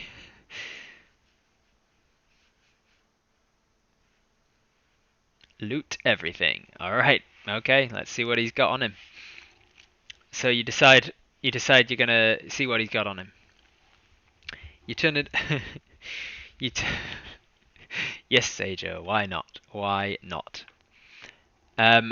So you turned him over. You checked him out. He's completely gone beyond help. And Apis decides it's not. It is. I can spin it, Circus. Don't worry. I can spin it. I can make it Apis. It's not stealing. It's repurposing and doing what's right by Mr. Creed. You realize that the sort of your outlander nature as a ranger and someone who lives in the wild, you are by necessity under the rule of waste not, want not. You cannot let anything that could potentially be useful go to waste. You know that Mr. Creed doesn't have any family of his own. You know that his entire life, his entire essence, his love and his passion was for his bees, and so he use anything that he has anymore. And so in that moment, Apis decides, I'm going to see if he's got anything that can help me find justice for him. I'm going to see if he has any useful items that might be able to get me closer to finding his murderers and bringing them to justice. Apis avoids trouble where they can. That's right. Nothing troubling about taking useful items from a dead body. Resourceful. Resourceful is one of the major major concepts behind Apis. They are resourceful. They are a resourceful person. Pragmatic. They can't. They would definitely save them if they can. But now that they've realised that they cannot possibly save them, the pragmatic mind comes in and says, all right, maybe they've got something useful that can help me. Apis is also inconsistent. Yes. So you check the body. He doesn't carry a coin purse because he lives on his own farm. There's no point carrying money around on your person. And so you can loot the house in a second. But firstly, on his person, there's no coins. You do find a ring of keys. You would know that one of the keys is for his front door, one for his back door. You'd know that there would be another key for his cabinet in the dining room. One of the keys would probably open whatever this hut is that you're outside of. Another key might be for a lockbox somewhere else in the house, perhaps. But there's about half a dozen to a dozen keys on there, maybe about 8 to 10 keys. You know what a bunch of them would be, but not all of them, perhaps. What else would he have on him? He would have a... what else do people carry on them in that sort of time, in that sort of day and age? He might have... Well, he's got the knife, obviously, the kitchen knife. I don't think he would have anything else of worth. Let me think, when would he have been killed? And what would he have had on him at that time? No, nothing else of worth on his person. Because you said loot everything, you then turn around and decide to head back to the house to see if there's anything else in the house that could give any more clues to what happened, and see if there's anything else in here that could be useful for you to take. Repurposing of possession. That's right. Yeah, repurposing of possession. Yes, there is, Rob. Oh my god. What did I miss? What there is what? Is there jars, etc. around so we can take some honey with us, or do we want some honey? Maybe. There'd definitely be jars around. He owns a meadery, a mead bottlery, a mead brewery. I don't know what you'd call it. I was seconds away from saying, find the giant bee and adopt it. That wouldn't be a very things we can do right now approach, and so I would probably have to redraw. So you've got some keys. Verite says, so whatever they wanted from the house, they got it because only the one room was ruffled, and then there was a struggle through the kitchen to the hive to stop them. So it seems whatever they wanted was twofold: what was in the house and what was in the large hive if it was broken into as well. A smart aspect of your mind speaks up and decides that they think that whatever was looking for, there was something they got. So you head to the one of the unwritten player rules: loot everything. The bees being missing is still a mystery, and maybe the queen bee was stolen. Loot always, steal everything, loot honey. There's a lot of aspects of the mind of Apis is deciding to loot the house effectively. Maybe not so in so many words. But you head back into the kitchen. There's nothing of worth stealing in the kitchen. There's some kitchenware. There's pots and pans. You don't particularly need those. You don't feel like taking them. There's nothing. They wouldn't come in use to you as a ranger.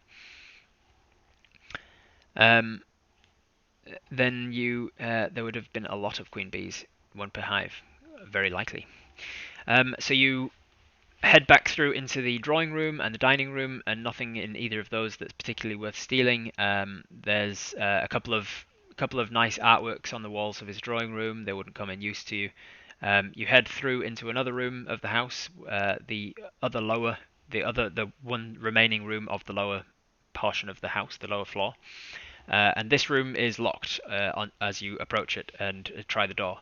And you try through the keys. Eventually, you find one of them. About 6 into it, you find one that is the key to this lock. and you open it up, and it is the brewery. It is seemingly the room in which Mr. Creed brewed his mead. There are large tanks and large sort of bottles and jars, and I don't know how brewing works, guys. I don't even drink beer. But there's whatever you would need to brew mead is in this room, and there might be something in here that's worth repurposing. But you already have. Is it in the yes down here?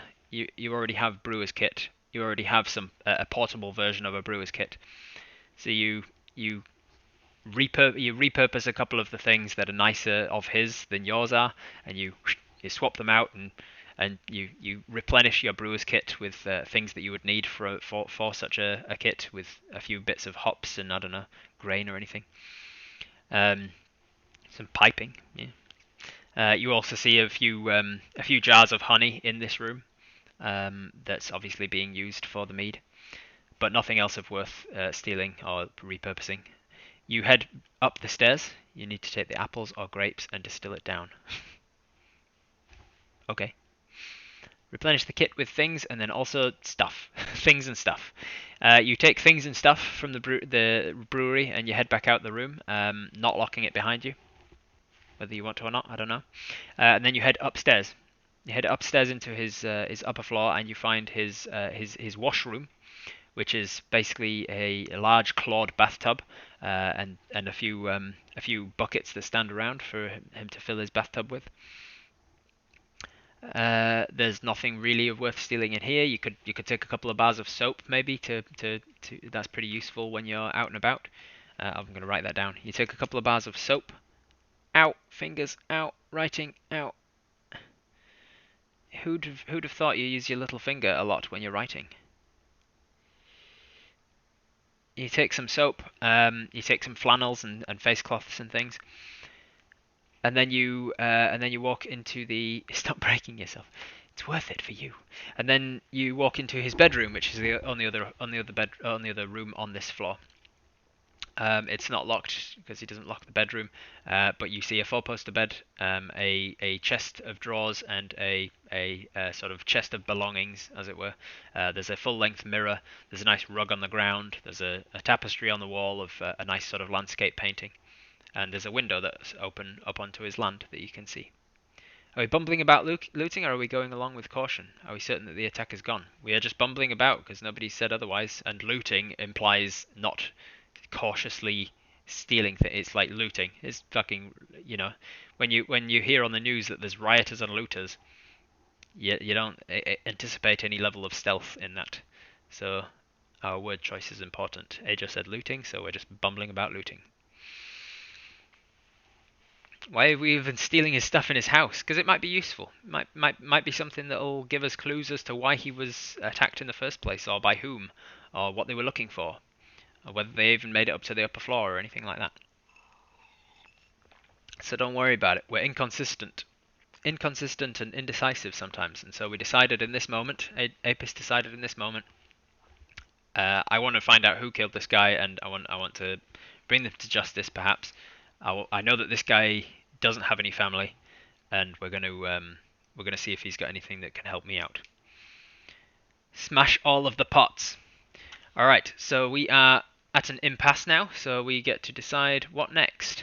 Exclamation mark loot, because it's the word on my mind. Exclamation mark loot, LOOT, if you want to be in with the chance to decide what to do next. What to do? What to do?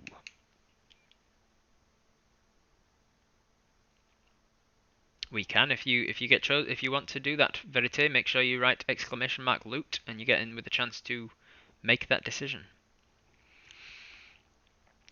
Because Ajo plays rogues and rangers, this is why we decided this. Yep.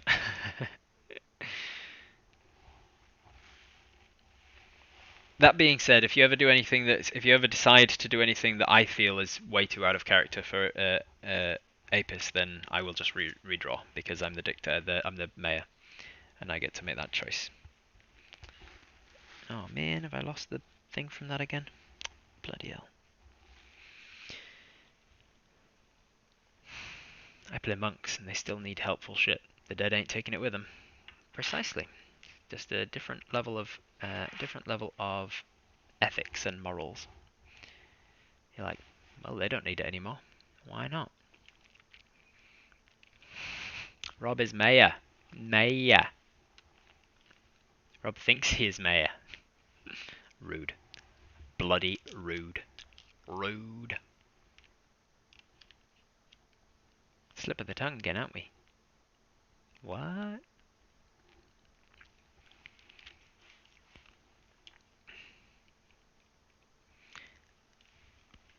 Alright. You've got a few more moments to type exclamation mark loot if you feel like you are if you want to decide where Apis goes from here. We've checked out the rest of the house. We've seen that there's a nothing of worth stealing in the bathroom. In the bedroom there was a chest of drawers and a chest of drawers and a more like a treasure chest, not a treasure chest, but a chest of belongings. Some like a what do you call it? There's a word for it. The one that stands at the foot of your bed where you put all your linens. There's a particular word for that thing. It's like a big rectangular cuboid kind of piece of furniture where you keep all your linens at the end of your bed. A glory chest? Blanket box? Maybe blanket box? An armoire? No, armoire's more like a ottoman? Nope. None of these. Trunk, footlocker. Man, there's a lot of words for furniture. Trunk. A hope chest. That sounds vaguely familiar. A blanket box. There's definitely a word that I heard as a kid. Might be a Yorkshire thing. A wardrobe. What kind of weird cuboid wardrobes are lying at the end of your bed? No, I mean one that's a pile. A pile. Dan just chucks all of his linens at the end of his bed in a pile. All right, that's you've had enough time. Roll it. Wraith 85. What do we do now? We're standing in his bedroom on a nice sort of rug, a nice well maintained rug. What are we gonna do? We've not found any clues in the house to tell us why he was attacked or by whom or how many or when particularly. We know that it was roughly a day ago. So what do we do now? What do we? It's up to you. It's up to you, Wraith. Ow, ow, ow.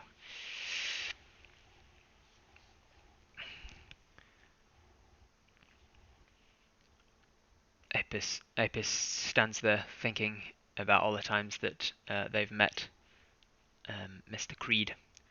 Mr. Creed's mead. They were a lovely man, very well-to-do. They had quite a bit of money when they first started the mead farm, but spent all of their money on making sure it worked. They made their money as a younger man in other industries that you never actually asked about. You just heard that they had made money through some other endeavor, and then decided to sort of, as a retirement kind of thing, take up mead brewing. Wraith decides for Apis to investigate the giant hive thing and say thank you to the corpse as we go past. All right. So standing in his bedroom, you decide against breaking into his chest of belongings, and instead turn and close the door to his bedroom on your way out. Head back down the stairs and head back out through the kitchen into the backyard of his property. You walk across towards this large hive, and say thank you to his body. You lean down and close his eyes and make sure he's in somewhat of a resting state, and then you head towards this large hive that he was right in front of. You can see now that the footsteps from him head out towards past the front door of this hive and towards the woods on the other side of his property. You pop your head into this hive thing, and it's about the same size as like a garden shed, like a tool shed. It seems well designed in here. There's honeycomb walls. It definitely seems to be something to do with the beehives around. whether it's like a shrine to the bees or whether it's actually a practical thing. If it was a practical thing, it's kind of much too large for a beehive to be. Chest of belongings, we better not forget that. Um, it's much too large for that. It would kind of be, yeah, it would be impractical to use as an actual beehive. You figure, but there's no movement in here either. There's nothing anything worth stealing. No clues that you can see. But you do see that the footsteps that were running away from him run towards the forest on the outskirts of his farm, and so you follow those footsteps. Let's make a survival check to see if you can ascertain. Skill survival. A 14. So you can tell that there are more than one. You can tell that because now that they've gone past this house, they're not running single file anymore. They're kind of spreading out through whatever reason. They're not as direct. It seemed like they were running pretty damn fast in a very strict direction when they left his house, possibly because he was chasing them with a knife. But now they seem to be a little less direct with their movements. They seem to be kind of swerving this way and that way, as if almost like a drunkard might walk. You also can tell you can pick out at least 4 different distinct sets of footprints, and they seem to be wearing simple footwear. No particular notable tracks or anything to them. No tread. No anything particular notable about the footsteps individually. But with your 14 survival check, you manage to track them to the edge of the forest, and you see that there's no blood amongst them. So it doesn't seem that any of them are actively bleeding, at least when they ran this way. And we head into the forest to follow them. So what we are going to do now is we're going to move over to the. Let me see. Actually, I need to do this surreptitiously so that I don't accidentally give anything away that I didn't mean to. So that one should be showing. Why is that not showing?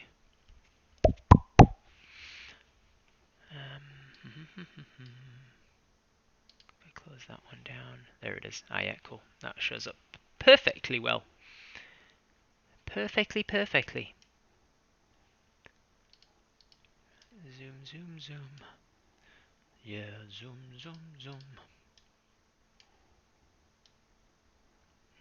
This is not good though. This is not. Maybe if I do this. Sorry, bear with me, guys. Technical things. This is the first episode, so I'm having to still get used to how it's going to work. Technical map things. Let's move. Okay. I can work this out. I can on the fly work something out that works. There we go. Move that across there. Now you can see it. There we go. Or you will be able to see it when I actually move you across. And then move this one across here. That's no problems. Move this one over here, like so. Okay. And then that one will work like that. So, you guys, Apis makes their way to the edge of the forest. If I'm chosen later on in the game, I'll still choose to smash his chest of belongings and loot it, even if we're like a mile away and it's like 7 days later, and yeah. So you find yourselves to the edge of this forest. You manage to track them. This is your expertise, so you manage to track them through this forest without too much of an issue. Hey, Spidey, how you going? What did you miss? Well, it depends. When did you leave? What was happening when you left? And I'll try and give you a brief recap between then and now, which is probably useful for if anybody's tuning in now anyway.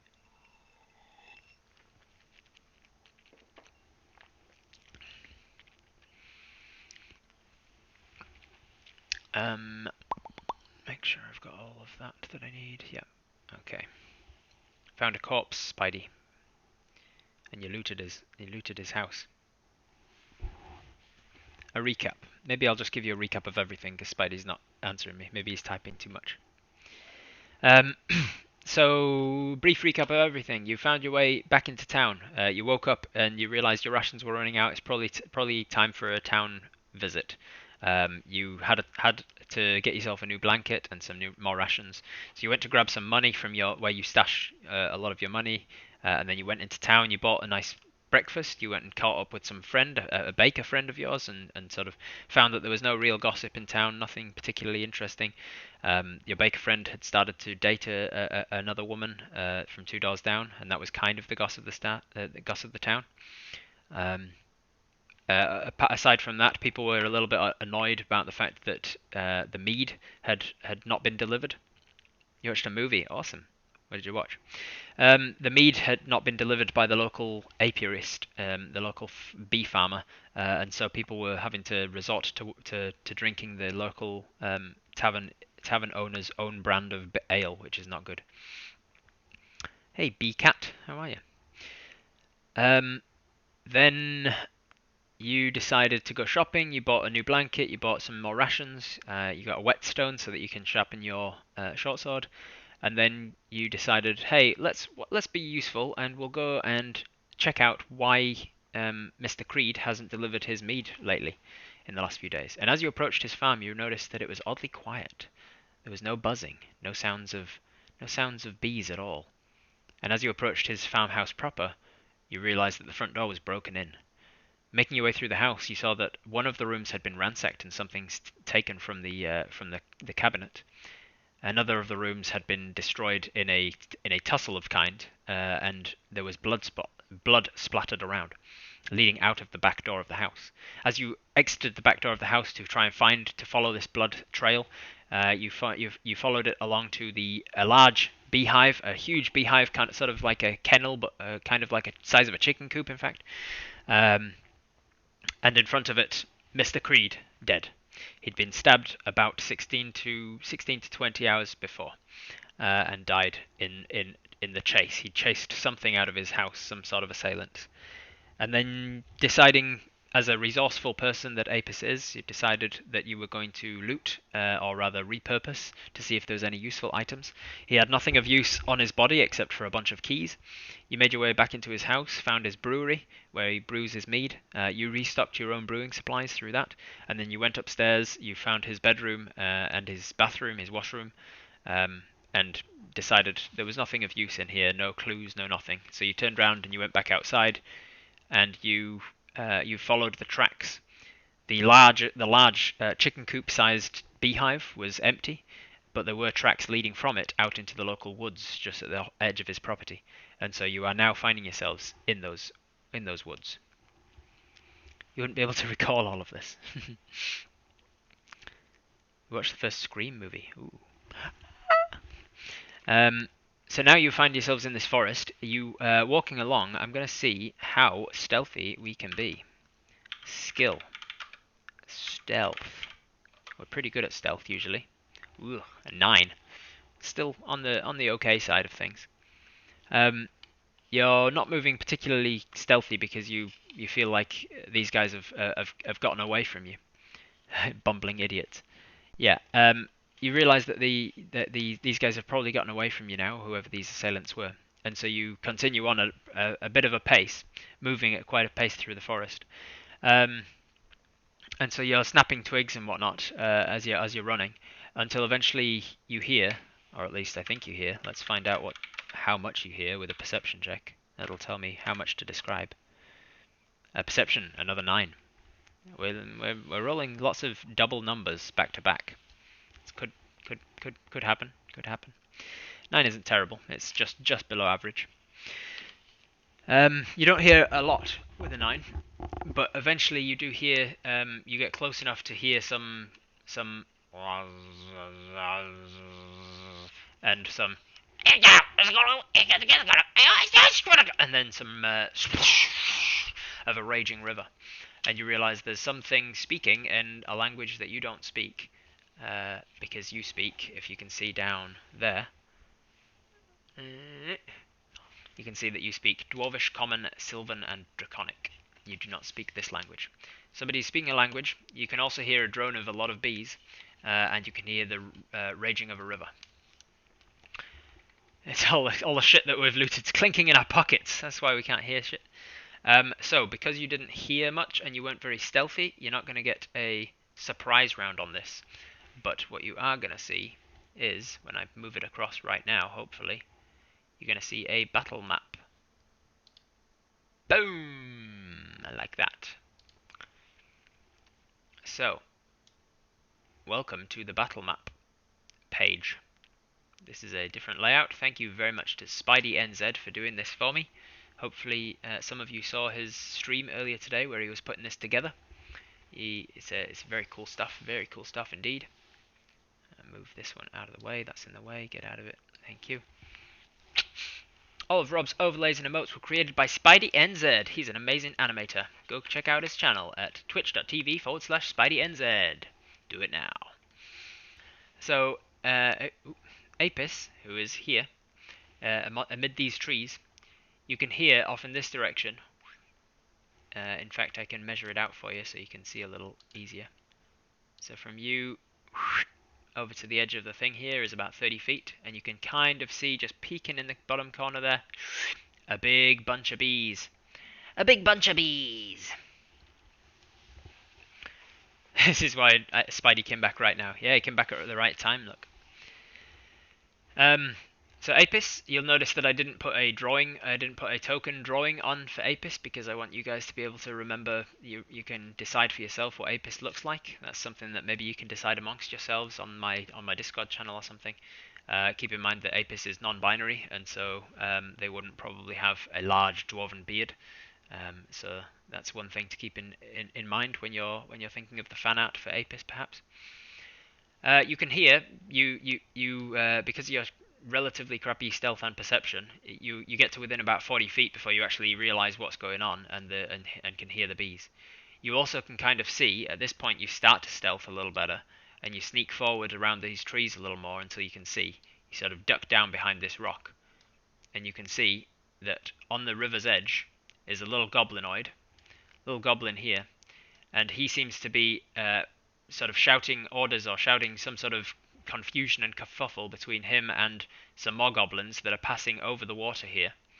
And you can see the goblins are kind of wading through the water up to their chins, and they're holding the guy in the water here. You can see that he's holding like a large stick. It's very much, there's probably a word for the tool, I don't know, but it's like a dog catcher's tool. It's a large stick with a lead part on the end, and that lead part is wrapped around a humongous bee. It's the size of about a pig, and it is flying in the center here. And the other one, another one of these guys with another one of these dog catching kind of things is hooked around this bee, and between the two of them, they're pulling this bee across this river, while another fourth goblin shouts orders at all of them, or tries to assist in some way or another. You see that this large bunch of bees, in fact, there should probably be more bees than that. So there we go. Just add another bunch of bees, right? Just like that. Boom. We've got bees in the trees. Bees in the trees. Bees by your knees. Bees making you sneeze. For some reason, while this massive bee is being manhandled by these goblins, for some reason these two like swarms of bees are not attacking. They're just following along. More bees! Should I add more bees? There we go. Let's add more bees. There you go. It's even more bees. Lots of bees around. The guy ran an entire apiary. It makes sense that he would have a lot of bees, right? They've all followed this bee, which you gather, because of the size of it, was probably the thing that lived in that chicken coop-sized beehive. And also, it had it seems to have some sort of queen bee situation going on, where perhaps each individual swarm has their own queen, and then this one is like the empress, an empress bee. So, we are in a situation where you don't get a surprise round. You don't get a surprise round because you didn't roll well enough on your stealth, but they also haven't seen you potentially. So we're kind of in a situation where we're going to roll initiative and we're going to see what happens from here. Natural 20 again, the third of the session, I think. Now natural 20 plus 2. So Apis is up first in the initiative. You typing rude nearly killed me, as I said rude. And then let's go roll for the bees next. No, let's go enemy next. So we'll go roll d20, and this is the enemy's modifier, which as goblins. Where are my goblins? Where my goblins at? Where my goblins at? Character sheet. There we go. Let's move that off the screen. There we go. I can see it. You cannot. Goblins have a +2 also. Yes. Initiative D20 +2. Fancy. Added the initiative already. Look at that. Bingo bango. D20 +2. So the goblins get a 14. So Apis got a 22. Goblins got a 14. And then where's my bees at, yo? Where's my bees at? Let me close that one down. Oi, get out of here. And then the bees. Swarm of bees. Swarm of wasps, but you get the picture. Character sheet for them is a +1. They get a +1. Are giant wasps the same? Let's have a look. Giant wasps. Oh, giant wasps have a +2, so we'll go on the giant wasps rather than the swarm of wasps. I don't want to make a separate category for the giant and the swarm. We'll just make them all go on the same one. Fancy is the best, Nightbot. You are correct. What was that noise? It was from Chef Guy Andy following. Thank you for the follow, Chef Guy Andy. Alright, so for the bees, we will roll d20. In fact, it's got the same initiative as us, so we might as well use that brand new initiative. Initiative. I'm gonna have to remember how to spell initiative every time I use it now. A 22, Nightbot, really? You got another natural 20 +2. Another natural. That's the fourth natural 20.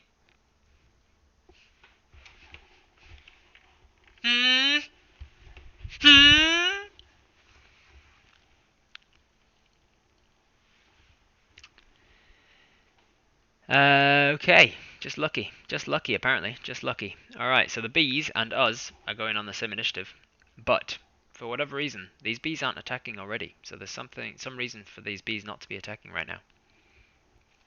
Alright, so we are first up in the initiative order. It's not going to be a surprise round per se, but it is. We at least have the initiative on them. So, first round means we get to. I get to pull open my Nightbot wherever the hell. Oh, it's a Firefox. That's right. It's a different command already. So I will make it turn. Exclamation mark turn. For if you have an idea of what we should do on our first turn of the combat. Unless it's not a combat and you just want to make friends with these goblins, you could do. It is an option, but it is at least turn-based. It does not necessarily mean it's combat. It just means that it's turn-based. Turn. Not a lot of people wanting to decide who gets what we do on our first turn. Is it too much responsibility? Or maybe some of you don't know what you can do on a turn. Maybe that's a downfall of my D&D DMing ability. I haven't told people who are new to the game what it is you can do on a turn of combat / turn-based whatchamacallit. So I will quickly do that thing. On your turn, as you can see over there, right over there, over here, you can take a movement, which for you as a dwarf is 25 feet. Let me measure that out for you, and you can see exactly how far 25 feet is. 25 feet will get you pretty much anywhere in this region. You could move all the way, oops. You could move all the way down here with 25 feet. You could move to behind this tree. You could move over here to this swarm of bees. You could not quite get to that goblin. So you can take a movement. You can split that movement up however you want. So you can move 5 feet and then take your action and then move another 5 feet and whatever. So you can do a movement up to 25 feet total. You've got an action, which is the main body of what you're going to do on your turn. And then if there's something that you can do with a bonus action, you've also got a bonus action that you can use. So let me open up the character sheet on Apis's character sheet and have a look up for myself whether there is anything we can do as a bonus action. At level 1 as a ranger, I don't think there is. Level 1 ranger, I don't believe we have any features that allow us to do anything as a bonus action. So that simplifies things. All we can do is a movement and an action. The actions that you can do, again, over there, like way down in the bottom corner, you can see, the actions you can do are attack. You can make an attack action with either your short sword, your longbow, or your mace that we're carrying with us. You can dash, which means that you can take your extra, you can double your movement effectively. You can hide. Obviously, you can roll a stealth check and see if you can hide. You can dodge, which allows you to take a more defensive stance, and any attacks against you for the round have disadvantage. You can disengage, which allows you to move away from somebody without getting a free smack. You can take a ready action, which means you can tell me, I'm going to do a thing where I trigger. I'm going to say, if this person pulls this lever, then I will move away, whatever. It's basically a postponing your action kind of thing. Or you can cast a spell. You don't have any spells yet. So, what do you want to do? So, give you some ideas for anyone who's still new to it. To give you some ideas, you might use your movement to move over to this tree, and then you might take the hide action to see if you can hide without these guys seeing you coming. Or you could move over here, and then with your action you could draw out your longbow and take a shot at one of them. Or you could run over here, and then you could use your action to try and persuade them to give up the bee and turn themselves in, and that would be your action to try and persuade them. What else could you do? You could run over here, and then with your action you could dash, and you run even more and get all the way up to them for the next turn. You wouldn't then be able to attack because you don't also have another action. Hopefully you get it. So now that you have a better idea of what you can do with your turn, if you want to decide what to do on that first turn of this turn-based combat, you can type !turn in the order in the chat, and you go into the draw to decide who's doing what when. 5, 4, 3, 2, 1, 0. Roll. Spidey NZ! Get in there right at the end there. Spidey NZ. What do you want to do on the first turn of combat/initiative? Basically, to put it very briefly, we went to investigate an apiary, somebody who keeps bees. We went to investigate that apiary for reasons I won't go into. When we got there, we realised all the bees were missing for some reason, and the house had been ransacked by ambushers. We weren't sure who. We went out the back of the house and found the farmer dead. He'd been attacked, and his bees were all stolen somehow or other. We tracked them through the forest, and now we've come across them. That's the very, very brief nutshell version. Apis is us. These are swarms of bees that are just kind of hanging there docile at the moment. You can see 4 goblins, and these 2 goblins are holding like dog catcher kind of poles with loops around them that are holding a gigantic pig-sized bee that is floating in the middle of the stream and forcing them to have a bit of a hard time crossing this stream with them. That's where we're at, and we're about to have our first turn of a combat situation. Turn. Move straight down and dash as far down as possible to get a clear shot to the river. Hiding behind a tree if possible. Alright, so move straight down. So let me get this right. Straight down, like this. So 25 feet downwards, because that's the movement. And then dash as your action. As far down as possible to get a clear shot to the river. So dashing would get us 50 feet. So 50 feet can get us down into this bush here.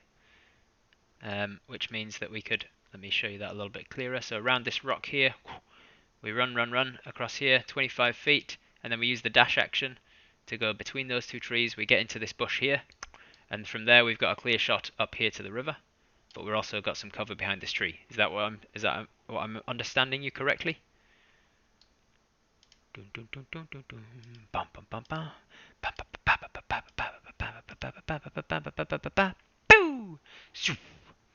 Confirm. Yes, confirm. So that was our action. That was our turn. We moved and we had an action. We have a bonus action if there's something we can do with it, but there's nothing as a first level ranger dwarf. There's nothing we can do with the bonus action yet. Giant bee companion is my goal if we can swing it. Is Apis going to end up with bee friends? Maybe. Alright, so now it is... Oops, I tried to move it on my Streamlabs and not on the Roll20. Trying to arrange it so that we can see the whole map. There we go. Alright, so now it is the enemy's turn, as you can see on the initiative tracker there. Why is everything unlocked again? I locked everything so that it would stop moving. Move, move, stop, lock, lock, stop, lock. Pop and lock it. There we go. It is the enemy's turn, which is the goblins. Sorry guys, I may have killed us all. It is the goblins' turn. The goblins are... Where are they? Where are they? Where are they? Where are they? I've got so many things open. Here's goblins. There we are. Goblins, what can they do? This guy, here's your clanging. Not clanging, but I mean you did steal a bunch of brewing equipment from that last house. We live and die as a team. He actually, let me see. Let me just see. Let me make. Actually, no. It's not a perception check because that would be his action. It's a passive perception. What's his passive perception? His passive perception is less than your stealth check was, so he doesn't actually see you coming, and so instead he's going to continue on with the goal as he planned it.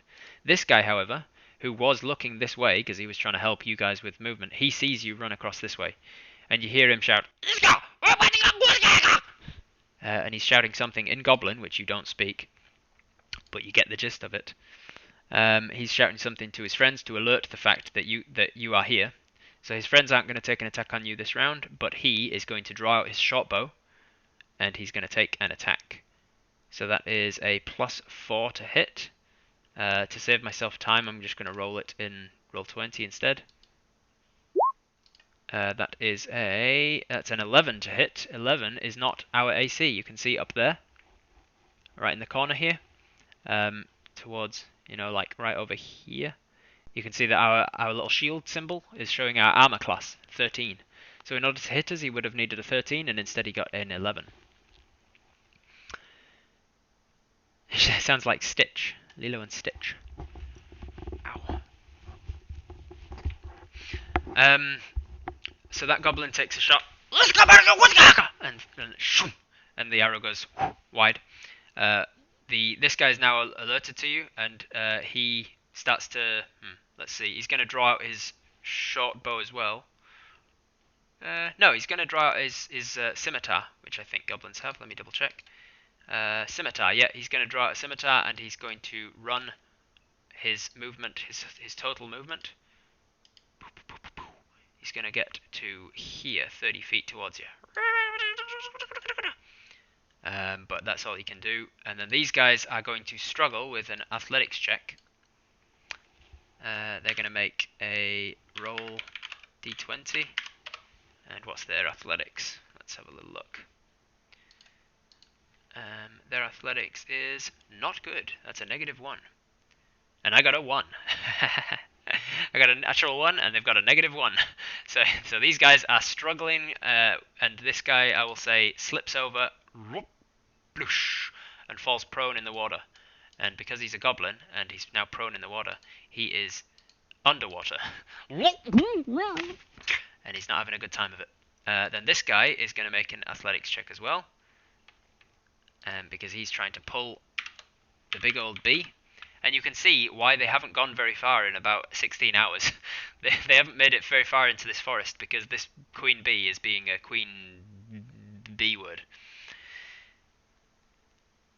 I was thinking you can hit the visible eyeball icon to turn off the player token on the initiative token when they are done. Player token, initiative token, there was a lot of tokens there. What are you talking about? Oh, gotcha. Right, so I can, yeah, I think I know what you mean there, Spidey. I'll get you in a second. Roll d20. 14 minus 1 athletics is a 13. Alright, so with a 13 he manages to drag this bee a little bit out of the water. This guy just gets dragged along by nature of him still being dragged by the stick that he's holding onto. But he doesn't get very far. He pulls them out onto this part, just enough that his friend is still in the water. That is his turn. Then it is the bee's turn. And I think what Spidey means is I could go into here, and I could go initiative player token like that, and then initiative enemy token is now done, like that. And now it is the bee's turn. Drowning. Alright, it is now the bee's turn. What are they going to do? Well, the queen bee sees that somebody has come along, and what is she going to do? The queen bee is going to renege her previous order to the bees. Now that she sees that there's a chance of actually getting out of this, she's going to go back on what she had told them to not attack because she was in danger, and the goblins had threatened her life and said, "You tell your bee subjects not to attack us, or we'll kill you." And so she'd been like, "All right, stay back, stay cool, stay cool. They got me hostage." But now she's seeing an opening, and she says, "Now, attack!" And so the bees are going to swarm across over the river here. How far can they get? 25 feet. What have they got? Let's have a look. What's the movement of a swarm of wasps? 30 feet. So they can make it to that one. This one is going to... How far can this one make? 30 feet is just to there. So they're going to just hover above the water and wait for them to come out. And then this one is going to 30 feet over to this one as well. And they have... So they can get there on a single movement, which means they have their turn free to do some attacking. So with a swarm of wasps, they can do a sting, which means that they have a +3 to hit, and if they hit, they do 4d4 piercing damage, which is quite a lot. So they are getting swarmed by bees. I'm covered in bees! Name it. I'm covered in bees! Alright, roll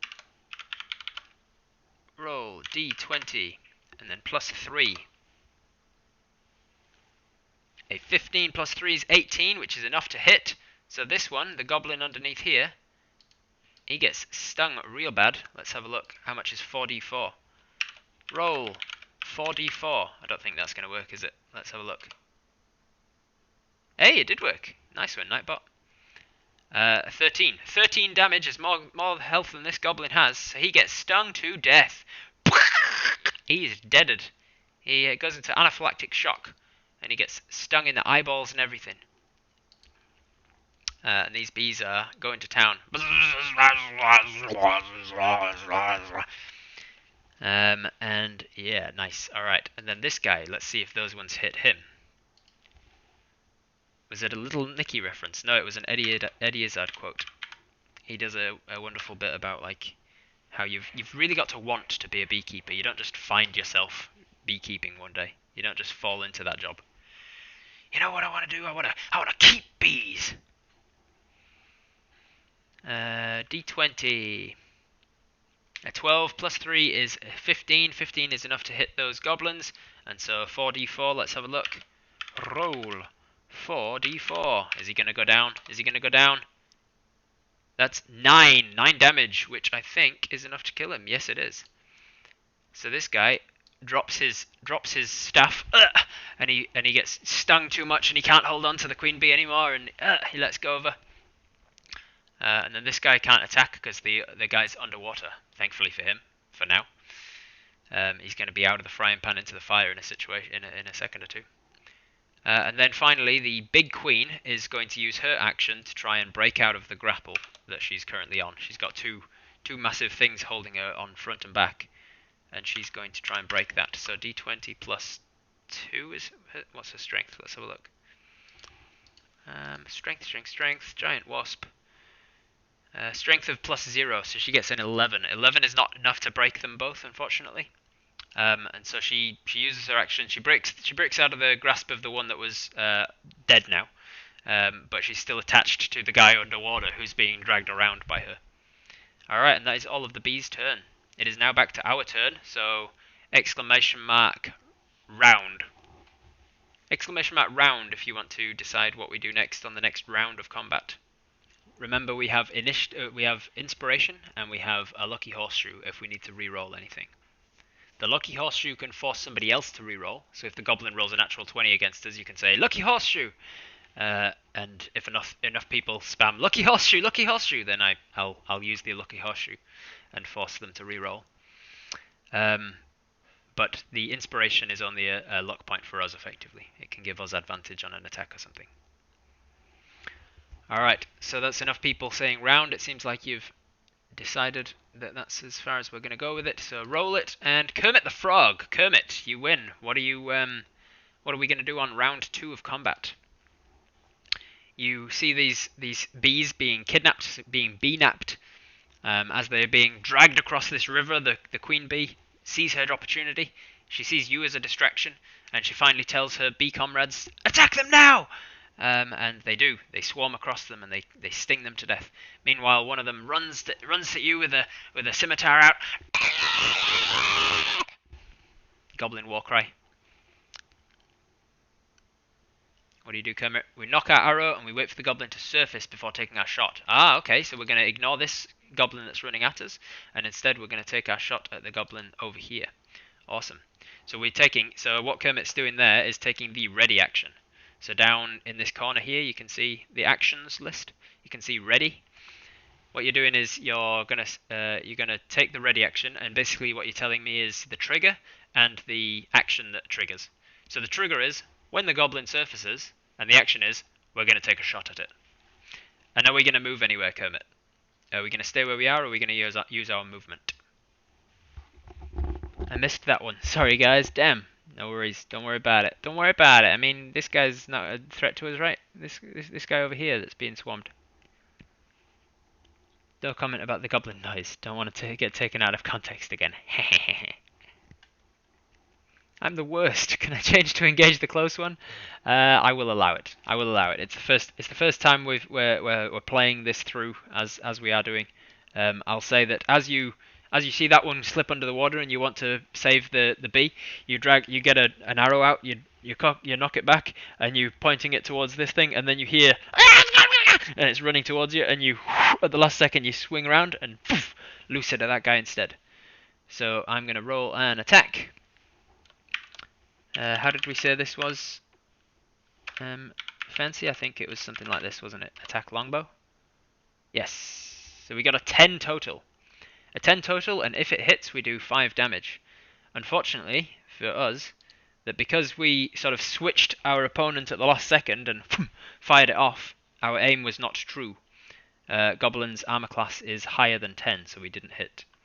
So the arrow sails off into the forest there, and that is one arrow down. I'm going to try and keep a track of arrows. I'm not going to worry too much about it, but I'm going to try.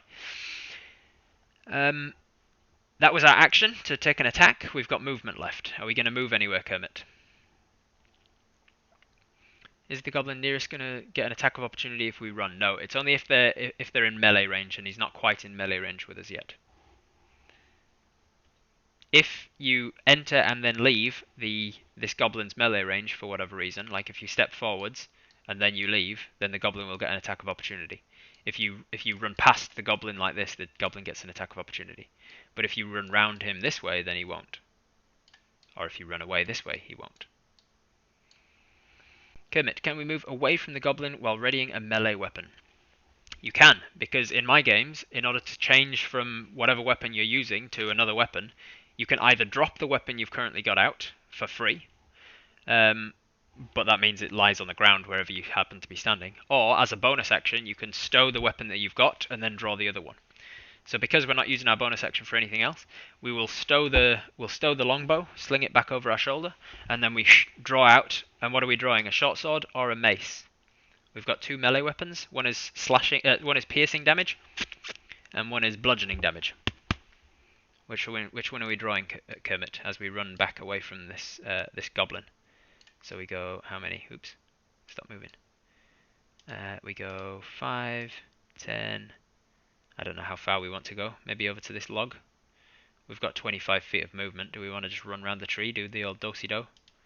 Boom, boom, boom, boom. 25 feet-ish. There you go. And which one are we drawing, Kermit? Sword or mace? Meanwhile, it is now the enemy's turn. The enemy, 2 of them which are dead. This guy is now going to come up out of the water because he's not very smart. He's going to... and as soon as he does, the bees take their readied action.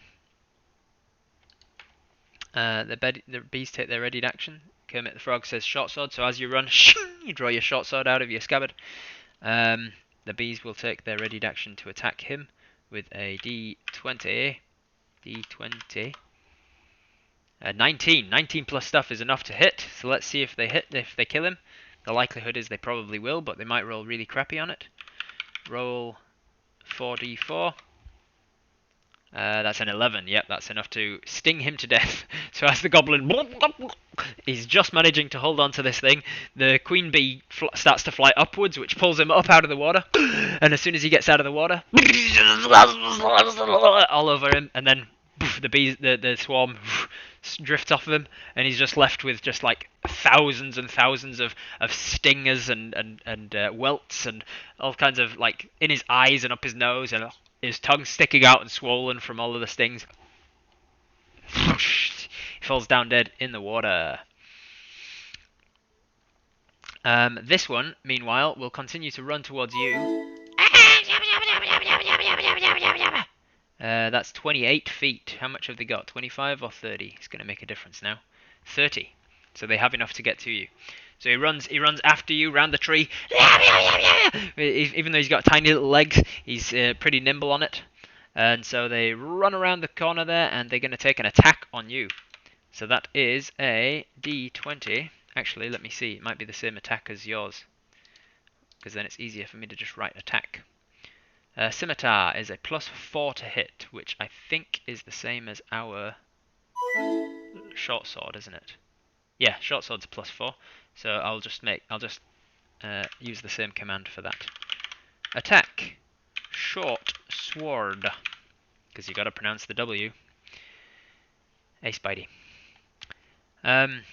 So that is a short sword. Attack roll 5. So he whiffs this to the side. So he runs around the corner and he takes a big scimitar attack, but he's a pretty stupid goblin and he's really telegraphing the attack. So you, having just brought out your short sword, you knock it to the side, parrying his sword open. He comes striking in again, and you knock it to the side, and you start fencing with this dude. All right, this goblin is very aggressive and violent, but he's not going down. He completely misses you. All right, so that is the enemy's turn, because there's only one of them alive anymore. So now it is the bees' turn. The bees. The bees from over here. Let me move this around so you can see the battlefield a little bit better. There you go. The queen bee will use her action to try and get out of the grapple that she's currently in still. Even though the guy's died, he's still got the loop is still on her. So she's going to just roll a d20. She's got a +0 strength. So that's a 4. Unfortunately, she can't get out of it, which means she's limited in her mobility. She gets out from over the water because she doesn't want to accidentally fall in the water. And then she commands the bees around her to come and help her. And they come and sting. These ones that don't have anything to do with their turn, they come and sting. Let me give this guy a skull and crossbones. Let me give this guy, he's no longer, well, he is in the water actually, but he's also skull and crossboned. She commands these guys to come and sting through the rope that's holding her down, and then these bees are going to use their speed of 30 to get down this direction, and then they are going to use the dash action on their turn to run around here and swarm through kind of both of you. The bees are not as smart as the queen bee is, and so they're not necessarily sure which of you is the danger.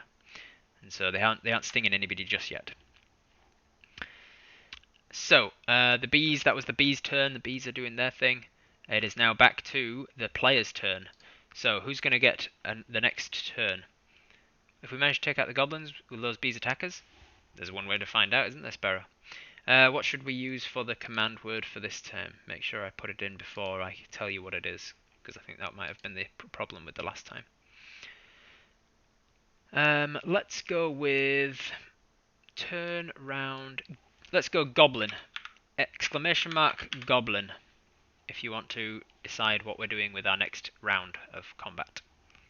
A part of the brain says to disengage, but we'll see whether that part of the brain takes over or not. Queen Bean saw that we came to help, and she's the boss. Totally friend, bees. Aftermath! Aftermath UK! Kirsty, what are we doing? What's our next move gonna be?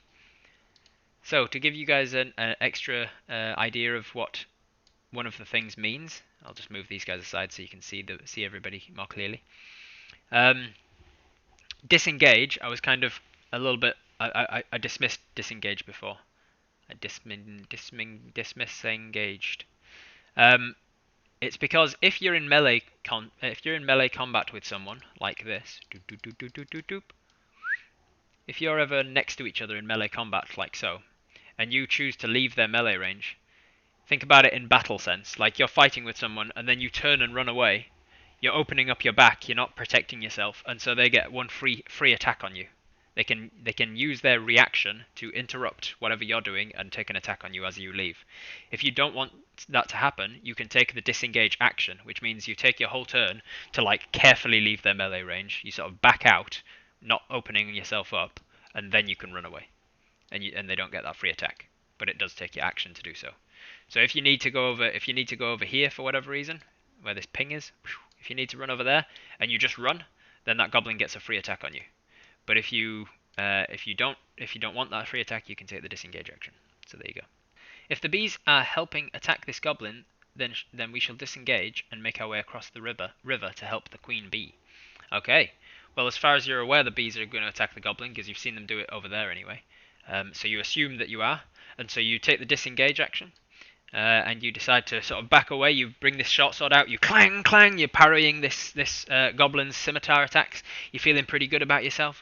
And then you hear and coming from around the trees and through the branches, just like this swarm of bees. And you think, "Fuck this, I'm out." and you clang, clang. You parry this sword aside one last time to give yourself an opening to back out. And before the bees swarming, you manage to back out. They don't follow you, seemingly. You hop up onto this log. Let me measure this. Where are you? How far is it? 1, 2, 3. Boom. That was to there. And then, actually, how's our athletics? Because we might be able to... So that's 10 feet to there. That's 20 feet to there. And then another 5 feet into the midst of the river. So that is 25 feet into the river there. Let me zoom out so you can see the goblins still. We've got the goblin. We've run away from the bees. And we've dived down into that river. I need to make a dexterity saving throw to see if we slip on slimy stones. Slip on slimy stones. She sells seashells by the seashore. Exclamation mark save. Our first saving throw, guys. Saving rather. Exclamation mark saving. Dext. First saving throw is a 20, not natural. A dirty 20. So we managed to stay upright. We're an outlander, man. We survive in the wilderness. We've jumped into rivers so much. We run along this log, dive down into the waters there, and we go up to probably about our upper waist, maybe right below the nipples, probably. It's very cold. As we said earlier at the top of the stream, for anybody who's not here, we're sort of in early springtime. Drop down into the water. Alright, that was our action to disengage, our movement to move, so that is all we've got. Nicole Standing, I'm loving this, and I'm fairly sure this has been my least productive Saturday shift I've ever had. Awesome, I'm glad to be a bad influence on you, but I'm glad that you're loving it. And this is only episode 1. It's going to get better and better as I get more proficient with what the hell I'm doing. Then that was the end of player's turn. It is now enemy's turn. That guy is going to take an attack on the bees. He's just going to start hacking and slashing with his scimitar, attacking the bees. It's a bit nippy. That's right. That's right, Tom. It's right up to the nipples. What the hell am I trying to pick up? I'm trying to open up the stats for the swarm of wasps, aren't I? Their armor class is a 12. They are resistant to slashing damage, for obvious reasons, because you can't kill a whole bunch of them with a scimitar, but you might kill a few.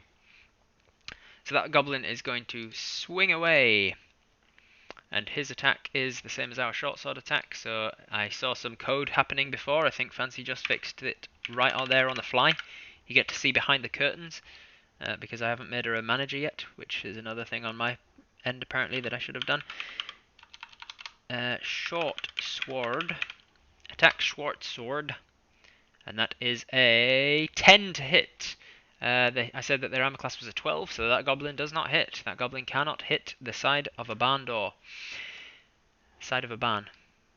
What is the expression? Cannot hit the side of a barn. He's just hacking and slashing at this swarm of bees that's now completely around him, getting up into his into between his leather armor and down into inside his things, into places you don't want bees. Trust me, I know. When I was a little baby, I was once stung right on the upper groin area by a bee, apparently. Then it is the bee's turn. He can't do anything. He's certainly not going to run away and take an attack of opportunity from these bees, so he's got not much else he can do. He wasn't smart enough to disengage. So instead, it is now the bee's turn. Let's finish this goblin. Let's see if they can do it. A D20. That's a 6. The bees are not able to sting him. Obviously they're stinging him, but not enough to cause significant damage to him. His adrenaline is up and pumping apparently, and so they're not able to finish him off. These bees, however, they manage to sting through the net from the queen bee, and she is now free, and she starts to fly directly towards you.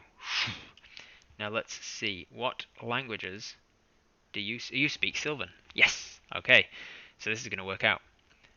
You start to hear the bee speaking to you in a language you haven't heard in a long time. This is a language that you were taught by your mother. Your mother spoke Sylvan. Your mother, whose name was... I've got it here. Your mother, whose name was Eldith. Eldith Hive, nee Redfist. Eldith, when you were a baby, suddenly this language comes at you and it takes you back to being a child.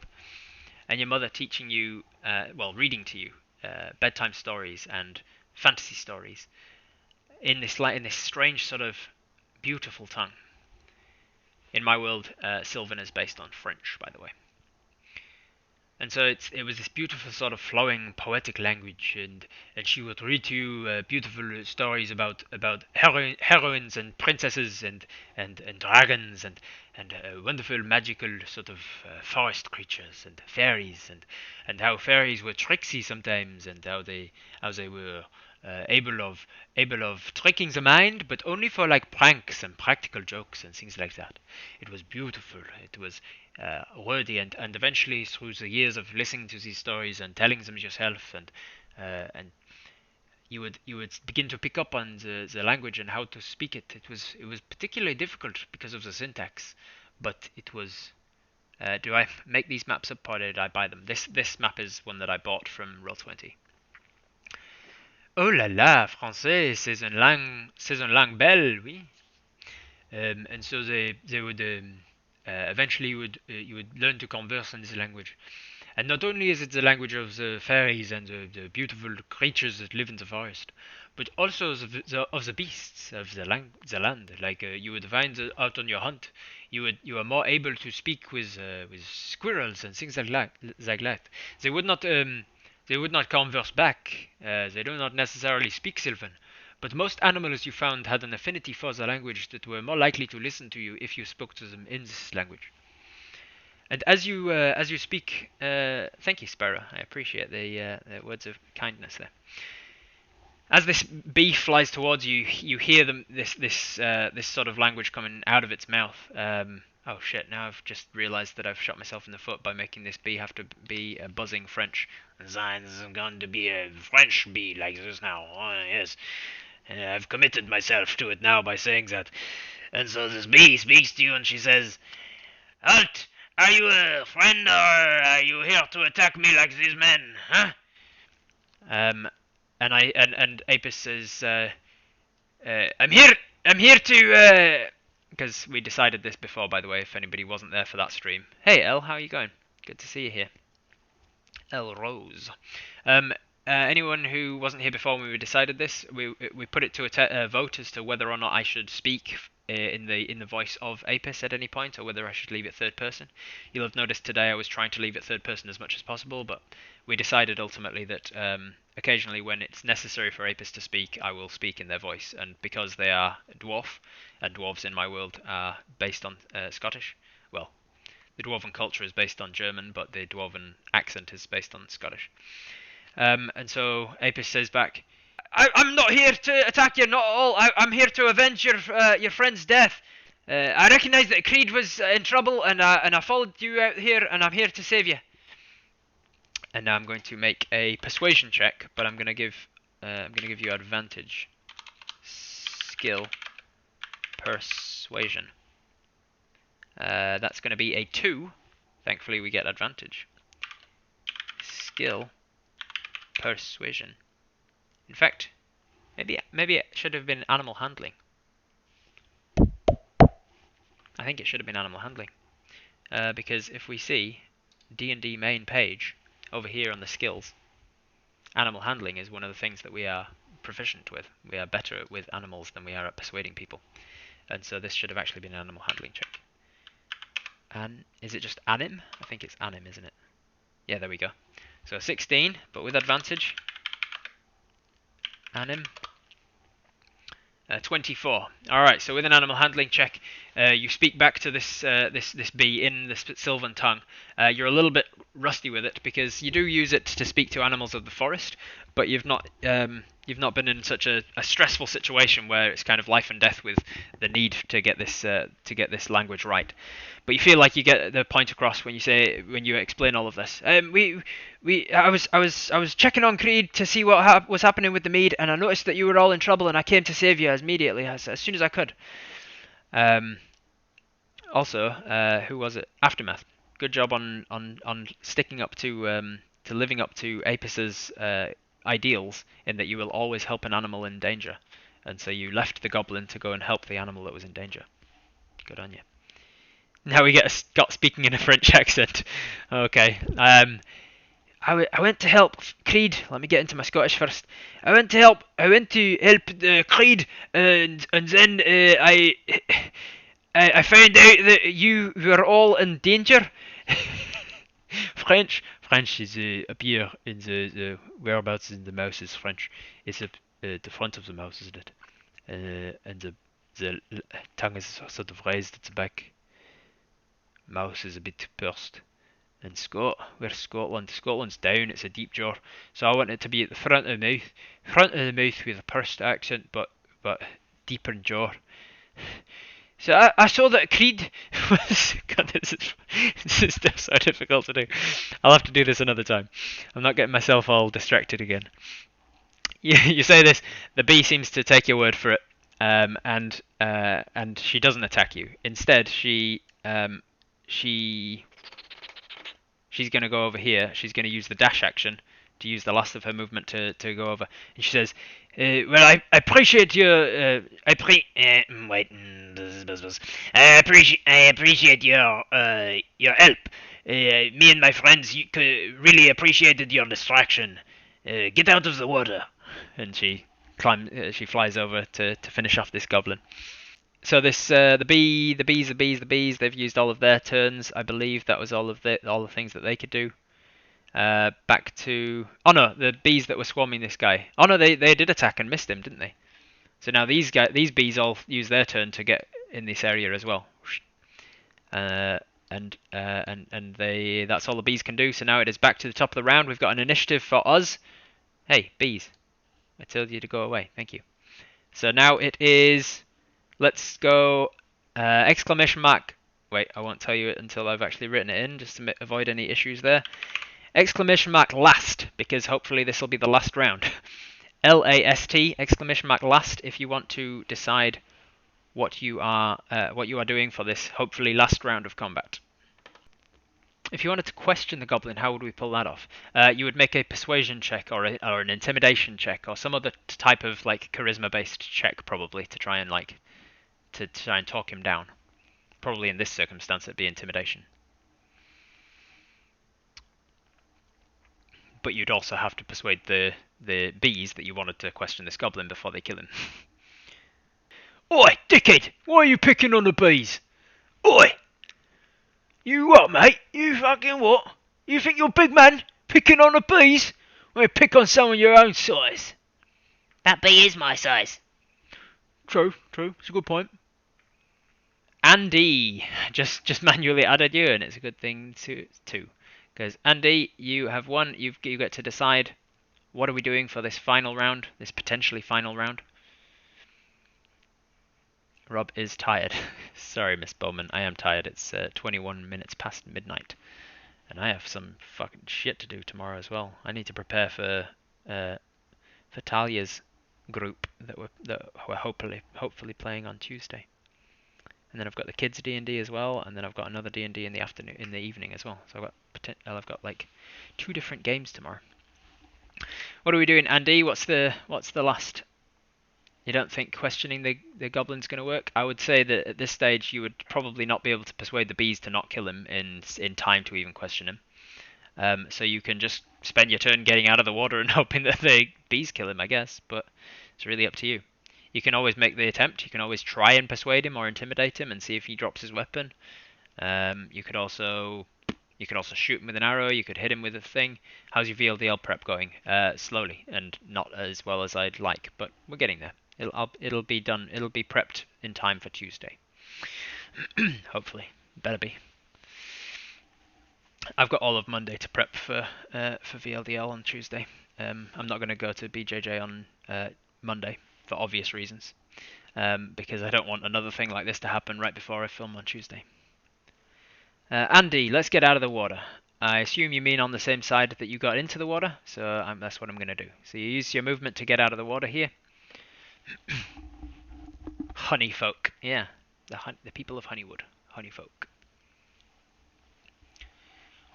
And then what are we doing, Andy? You've still got some movement speed, so from there to there, let's have a look. Where was it? So from there to there is 10 feet, so you've got enough, if you wanted to, you've got enough movement to get back to him. Should we ask the big B what inspiration tokens in your... Wait, what? Should we ask the big B what happened to try and question the goblin? Should we ask the big B what happened to try and question the goblin? Sure. You can do that. Yeah. So you use your movement to wander over. You get back out of the water, dripping wet. Thankfully, your backpack was relatively dry, and it's made out of a leather. It's made out of a sort of watertight leather. So most of your materials manage to stay dry as long as you don't fully submerge yourself. And then you ask this bee as she's sort of storming in. You're like, in Scottish French, in Scottish Frentish, in Frentish, you say, what happened anyway? What happened? And the bee says, in French, but buzzing like this. She says, these bastards came in and they ransacked my man's house. And when he was telling them that he had nothing of worth stealing, they took all of his silverware. And then he mentioned he... That's not going to be a sustainable voice, is it, Rob? Come on, use your voice training. Then he said... Why is it not sustainable? I'm grating rather than growling. And then he mentioned that the only thing of worth that he had was me and his bees, as we make all of the gold... we make the liquid gold for him. He was meaning honey, but they took it more literally. And so they ran out the back and kidnapped me and my friends. Yay for resubs. Is that another resub? Georag gift, continuing the gift that they got. Rock on, Georag. Thank you for that continued subscription. All of you who are subscribing or even gifting subs, you're helping me to keep feeding myself. I appreciate that. What VLDL thing is happening on Tuesday? It's the next filming session for the next series, the next few episodes of the D&D campaign. So she's told you that yes, they came in to just ransack and steal the place, and they found that the most valuable thing that Creed owned was the bees, and so they were like, let's take the bees then, and so they took the bees. Less nasal. Queen sounds a different type of epic queen, but when she's had multiple packets of cigarettes. Yeah, she could be. I'll have to work on the queen's voice. So that was your turn. It is now the bee's turn. No, it's now the enemy's turn. He is going to. He's in a lot of danger here. So now he's smart enough, even though he wasn't smart enough before when there was just a bunch of bees. Now there's a lot more than a bunch of bees. He's going to disengage as his action. And he's going to sort of cover his head up, and then he's just going to run. He's going to run forwards. Ah! He's going to run through the bees though, because he's stupid as hell. And so and he runs back, and then he chucks himself into this water. Bloosh, and he goes underwater, trying to get away from the bees. That is the goblin's turn. It is now the bees' turn. The bees. Let's have a look. Shloop, shloop, shloop, like that. It's now the bees' turn. They turn around and they go after him, and they're basically just gonna swarm around above him until eventually he has to come out of the water for breath, and they're gonna kill him when he does. Meanwhile, this bee turns around and says, What is your name? and you say, "My name's Apis Hive." Apis. I like that name. It is a beautiful name, eh? It has particular significance to me. I think we are going to be good friends, Apis. And just as she says this, that's where we're going to leave it for tonight.